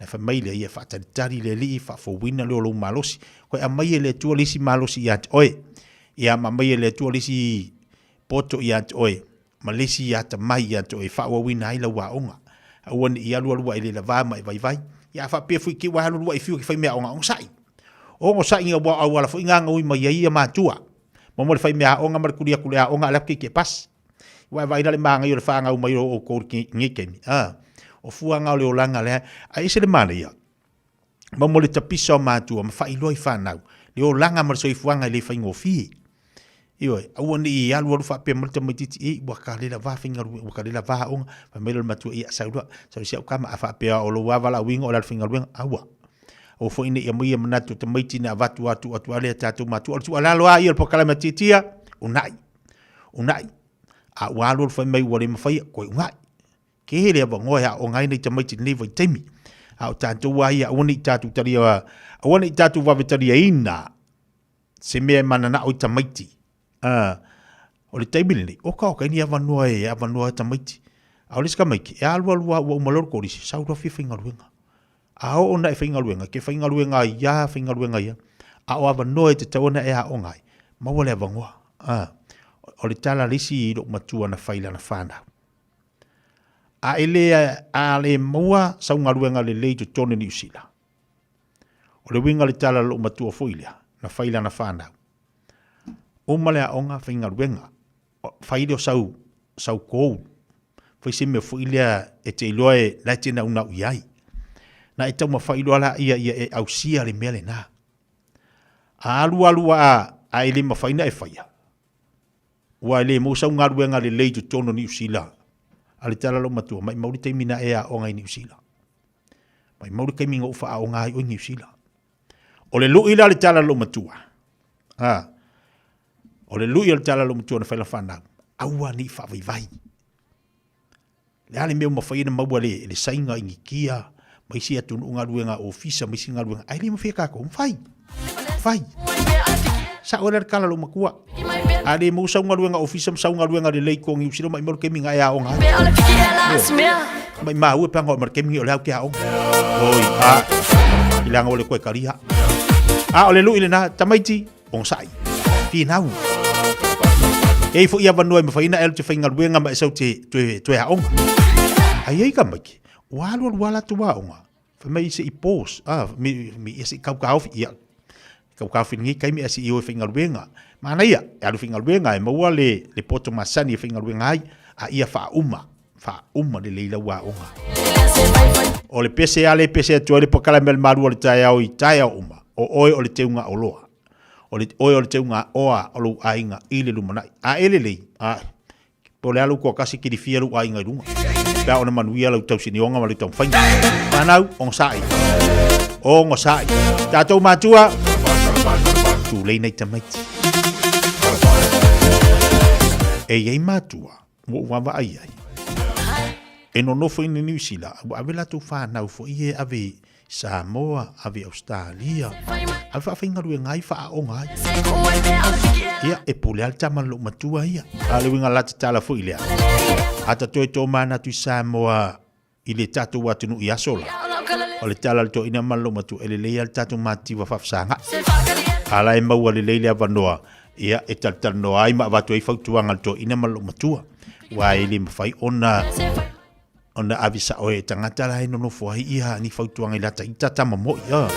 A avila la ka kama ave fa ango furisi ngaka oka. Ia afia ruala loka ka ripo loka finge fial se me ai ar kaminga o. Ia e tau le mo tatou, tau fo ide mo tatou tiro tatou matua. Ia taimi nei, puti al tamal tangata lantou. Puti al tamal tangata lantou. O le arko inga makua, ama yo lima. Au ma yo lima. Ma yo lima tu le iai ma. Pautu ai. Luas fuli mire tau tia nei lei tu la jasi nungal tau tua le veda Samoa te sinima vitola mo maltatu pokalame. Au alo fatu ai maltatu wa tunu. Ia le situ alalo a tia maltatu pokalame nei fo ia uli. Ai na ia te oia. Na ia te oia le pule. Ia mosi au whanau. Ia au nei tamaiti. Nga ia ngai kamaiki. A ua mau alo nga luenga. Uma le aonga mo le ngaluenga ese le manga ia ia ngā harua le si o walu Fiafia ia ala fu Fiafia o matua o i uma le manuia le tausironga si o walo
We've made roadside.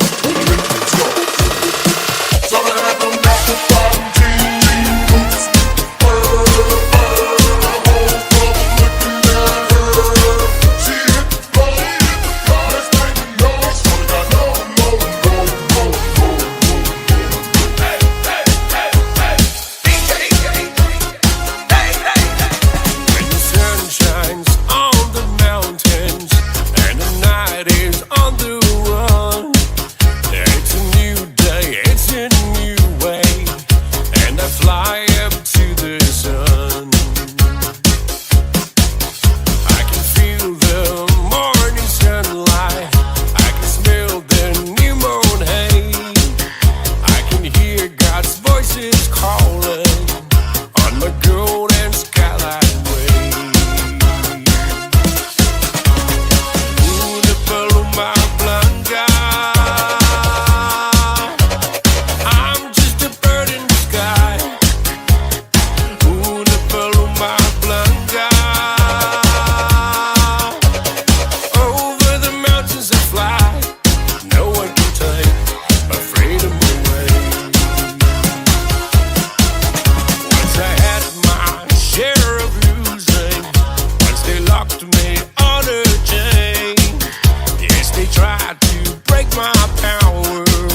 of life sent down from glory. Many things you were on earth, a holy king, a carpenter, but you are the living word. Say it now. Come on.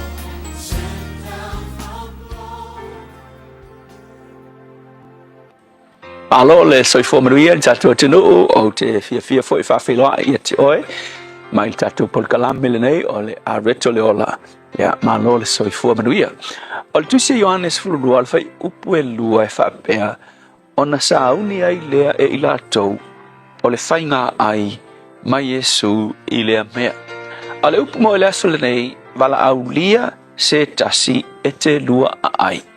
Ua e wala ulia se tasi te lua ai se aso i lo fale po se mea. Ea o le upu e, ua i loa le taimi o mene o le taimi a ai. O le taimi siri lea o na mana ia e mafuta ai tangata. I le whenga inga tuai, a whapete wa ai le whenga inga tuai, i le nuu lea o Israel. E ia lato mei e tau o tausaminga whamanatu. Pea ma le fitu pe valu tausaminga o le whenga inga tuai. E whamanatu ai, ia ni mea fo ia na whaia le atua i le tua nai mo le nuu. Ia lele mana o le atua e poto tangata ma whamanatu le mele na. Ai o le mea sili na tele le taimi alu ai le whamanatunga le nei. O le melea, o le ai o tangata ma fellowshipi. O le ai e tele i le whamanatunga. Tā ua te le melea, o le ai whaatasi o tangata i lumo le atua. I le mātai fo i luas furulua, o lo whaatusa fo i Yesu le malo le atua, i le tausa maanga, o le ainga fo. Whapena fo i le taimi fo i le na wala au wina i Yesu mātai o ma maua, e Yesu le o langa o mātai o, Fiafia Mai, ia levi. O le memo mua la mātai o na whai, ua ia wala au lona ainga mana uo, ia ma ua whaile whainga aitele, ma wala au lia ai Yesu e whai ma malo whaalalongi. Ona a ai fo i leo i lato, ma tala noa, no winga o le a aia o le mea tā ua tele, po le fellowshipi ai e tangata. I le tatu tusi whai tau fo, whai mai na sau nia e la salo ma ona tua whawhine, ia le ainga, i lo lato whale, ua wala au lia fo Yesu, laku Yesu, i ngā laku a ai fo i lea, ma tala noa. So le sona la mo o i le aso le nei. O le taimi le ke lua ai le ai e tangata. Au e te manatu whaatau wa ai, wa e tā ua le tuspa ia. Awa o taimi ia e tā ua e mafuta ai, ia masasa ai, ia loto o tangata. Ia te au fo, e le ai se taimi sili la mana ia te au. O le taimi mātou te ai e fo, molo tō lua, mala whanau. O taimi sili e ngā banga ia tala noa ai. Ia mawhaanongolongo i tamaiti, ia latou tala e whai. Ma ai, pe tai ona o tatou atunu ia e ese a tatou atunu a whapea e ai tangata matala noa ia pe ele mawhauwhau wai whanong i kala fo ia soi ola ki au kalangoa ma kau kala la ke ai whengal ma kalangoa whanong kua whai mai tala lo tama ai o whele nguku e ai o whele nguku e kau kala ia pe saanga kau kala i le taimi e ai pe tai ia e manatua le melingi o le ai e le ngā whapenga o le ai, mga o le tua o le ai, o le teimi o mai whakasi ai e fellowship, matala noa o ngā kemi mā ngai alanga e whetuwha i ai. Ai vai ngai mei o palalangi, ngai mā ngai kele me o le, ai vai ngai palalangi, ai palalangi, sorry, e ai le mū ama kalkalangoa, ia ingu singa la koi pu wainga, kele whako ke ingu ke o ngā fo o ai, ia ingu singa i, ia, ngofo ya palangi kau kala ya famatala le me ya kwa ai so le manga ia la me o fenga konga ngal me ale ai la ka ko samo ele tatu uma so nga pa al fanga pise meetinga ai me fai le ai se fellowship le ai se talo kwa alu ka kala ko ia ele ke kwa kala ngoa ingo ai manatua ia me le fe mai tala tuspa ia wala au lia se tasikelu ai ele va per nga me ai pol fi ai tangata ai ole bafutanga o nga o mai tu spaia ole mele ole ai ole fellowship e te lua mafuta ai so mo o foi la nei aso ia va ai se tasi ke vini ia lenga ia so i falfenga luenga ka o ka lunch ia o ke fai ka ke i sau menga ka lunch fai ia ta o ta lunch ia fa pena foi la a ti tatu umba bala ulia se silo fale sia u fai fi auto ina le ngai ngoia so sende sumo to ina matu e kale sia ina sala fai o le fia yo le to ina fai le me o le fai nga ai ilo na fale fai fai nga ai mako awai mako ai a fai nei la fai nga ai ia o le mea manga ia o le piriaki ai tala no ai fetufa ai ile nga luenga ale tua ia mo oi le aso ngai bala aulia se tasi e te lua ai matala noa ile ne yaso isu fafitai awa o mai o fionga o ai le ai o le mea sili na ta ua e fata ua ina mota ngata soifua mafutai fafitai isu amen.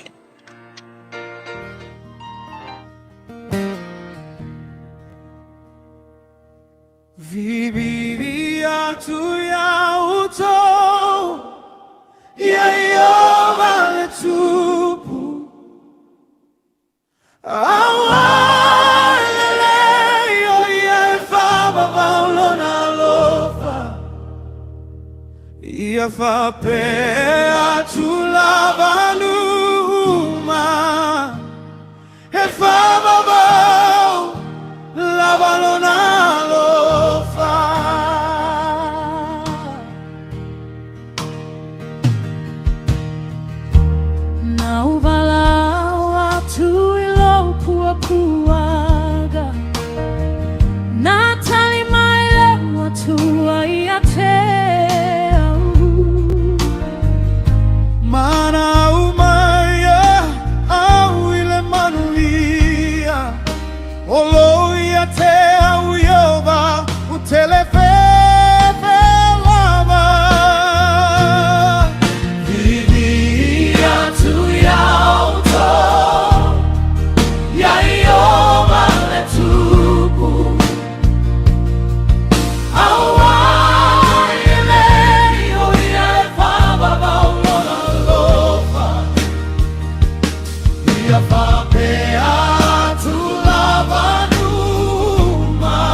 Sio mai auele fili ole sua fao e suo te manu malo ai uala sio mi amai ole sua fa o Yesu fa moe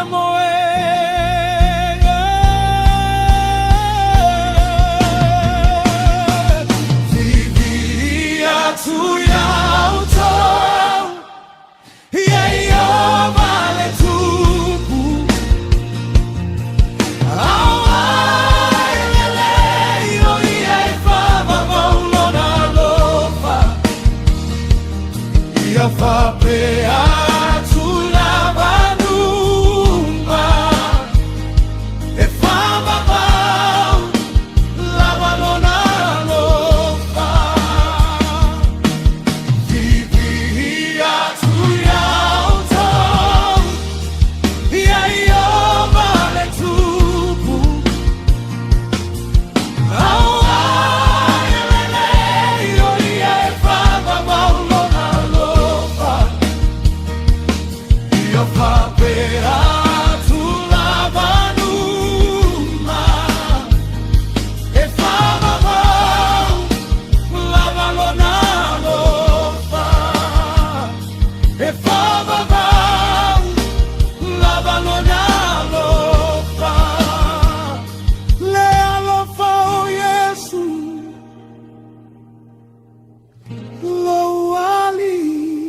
E o e vivi atu ia o tō ia Iova, a wā le lei lava o ia.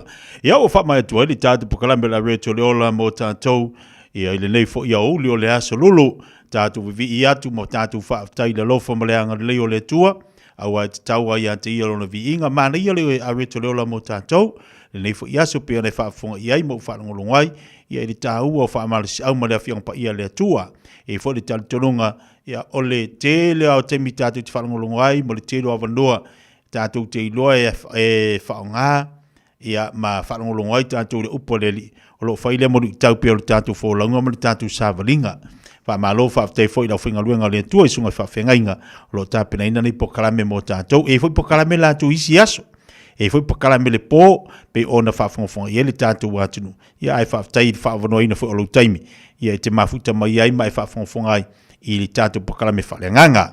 Te malte bele wati lo te lua sultasi minuta tālu i tūlai lua, ona se atu fo ilo le tātou no fua whasala lau le tō whaia whonga mua se manu whanisisiane, a wale wha wawino o tātou pokalame whanga solo pe ona iai, ia le nei fo ia oli ma le nei ia solulu, o ka se te le vave le afu umana wha ia solantou, o tātou e umalo fo i le aso lulu, ia tātou tiro fo i le whaatawhito ngā ruenga le vaiaso. Alto te lo i lātou e tawalunga lātou ngā ruenga le sfalaile, e inisi e tawalunga le aso tonai. A le nganga whaaftai a ia yo e pe open pesi tātou vi im whaaftai le atua. Tātou ufale mo le tātou ufafo, leo lava le atua i ati tātou, ia, te ilo fo ina ai manuia lu ainga. I le foa ia le atua i ale se leni, foa ia le atua i ale i mea ai, foa ia le atua i ale i lava maso se mea, ia, a tātou fua fo i lefa mai tātou e taunga tāle so i fuanga.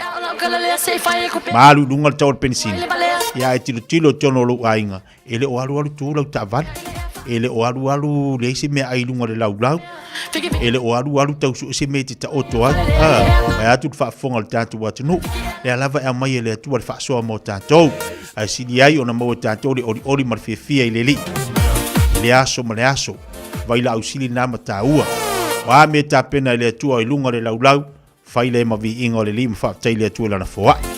Wa fo i me wai tono lau atu le fiel se lengi wai lau atu fa fitai le tu le na tupe wai tono lau atu e se ale matango fie se fo i awala le li e tape na ina ilo tatu wola fa tua ma le tatu wola au au na ia te ia ma le tatu savalinga le nei o langa le tu maulo iai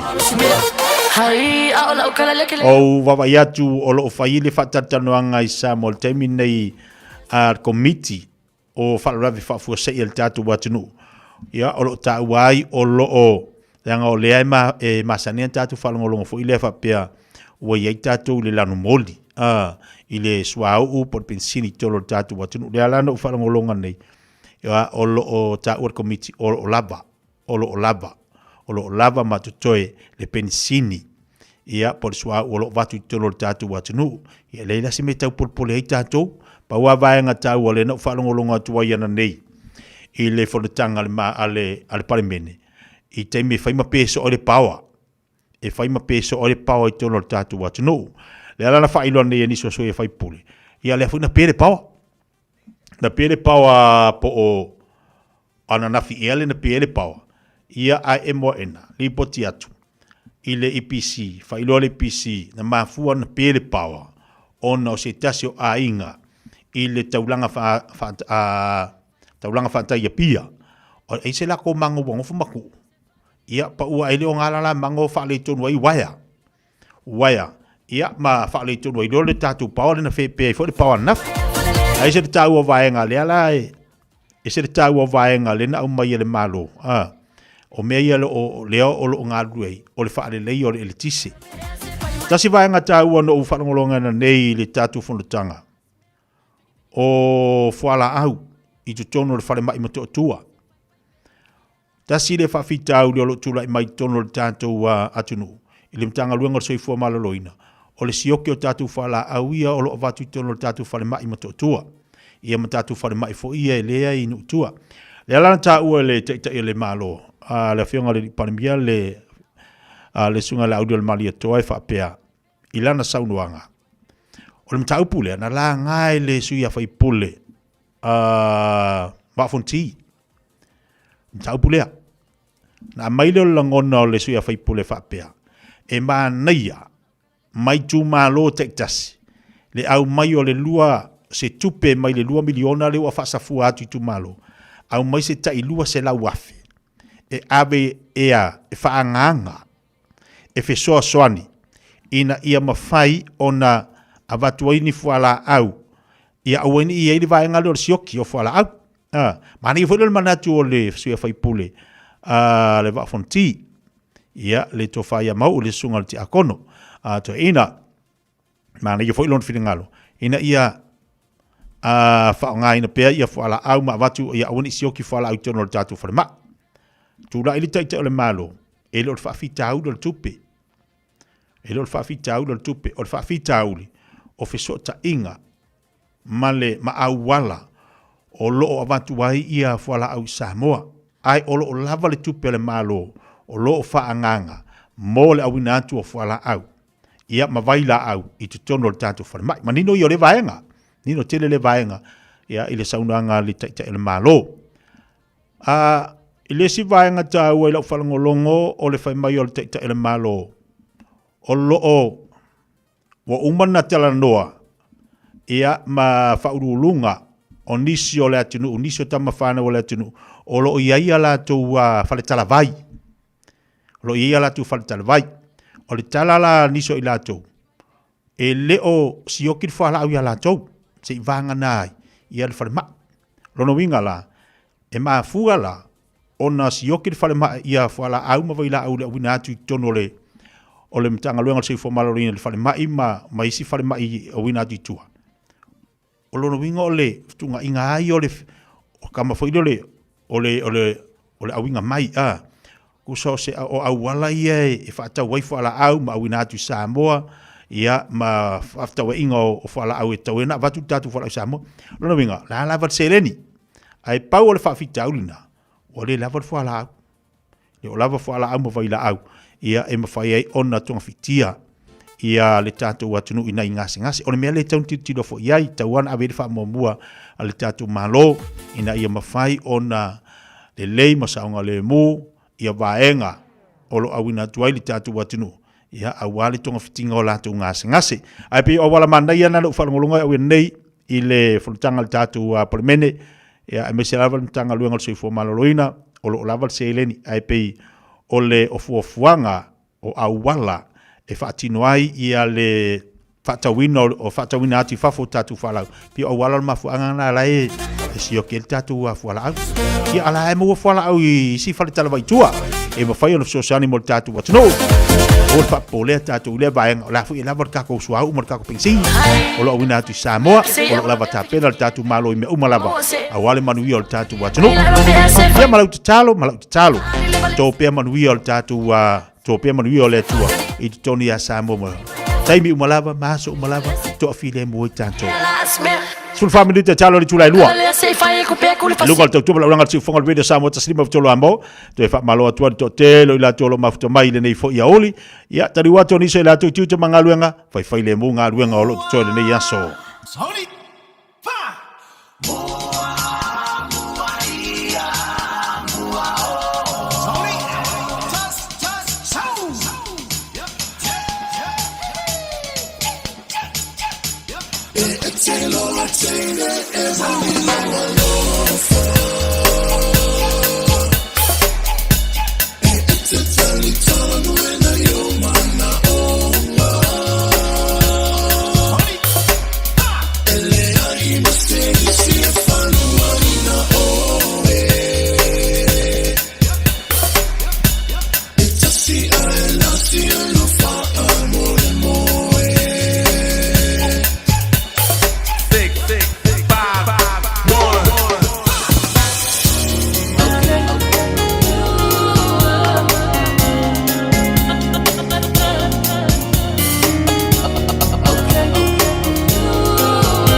sau na yoma na onga ule saulau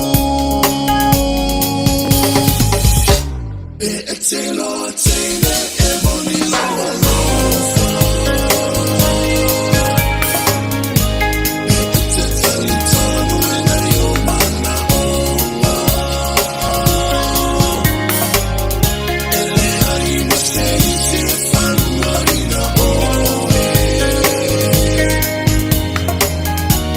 it's a sea and I see you far amore moe e etelo tene e boni lawa lofa e etetali tanu e na yoma na onga ele harina sei se fanu harina oe it's a sea and I see you far amore moe it's a sea and I see you far amore moe it's a sea and I see you far amore moe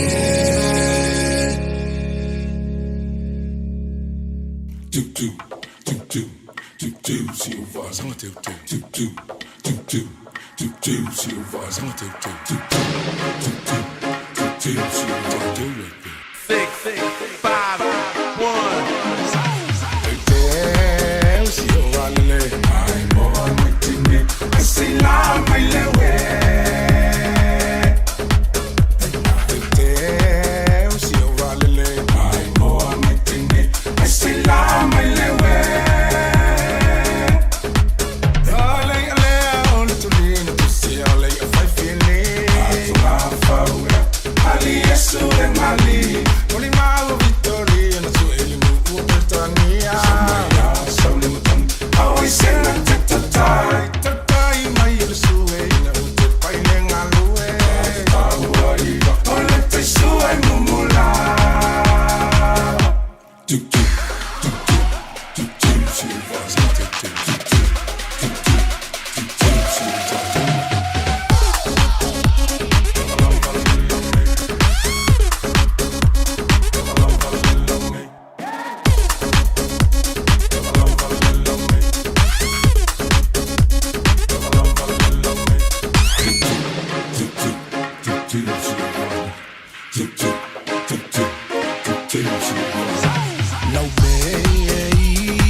Ya lo se balta balawati lo to 5 minuto talo le tu la lo i dunga tau tuma ranga tu fonga really Samoa ta sili ma tu lo amo mo tatu pakala me pe ona ye fo le dei time le oli na tu to longa se tau tuma sa unanga ti ti le yaso ba te tele mo tatu ma tanga mai le tu la sfulu ja ona le la sia pa ia mai le nei time le aso ya tatu felo le aso tayao manuelo tampo inga le afia fenane tatu te felo fo ile batele ni tatu tala tatu fa fonga mai le tatu atu hulu ngol pot kalame ale Fiafia Mai le aso atayao Rio to maftanga bel to faya fonga mo se man Francisane leo tapena mai wale fa wino tatu po kalame si pa East time o le Fiafia nanei ai fa malo fa te tele le tunu ale afu si tautu masa unanga ti ti wale tautu mari lau fa fonga fa mangalo se lo vai vai le to ona tatu felo le aso atayao so i fu mai manuia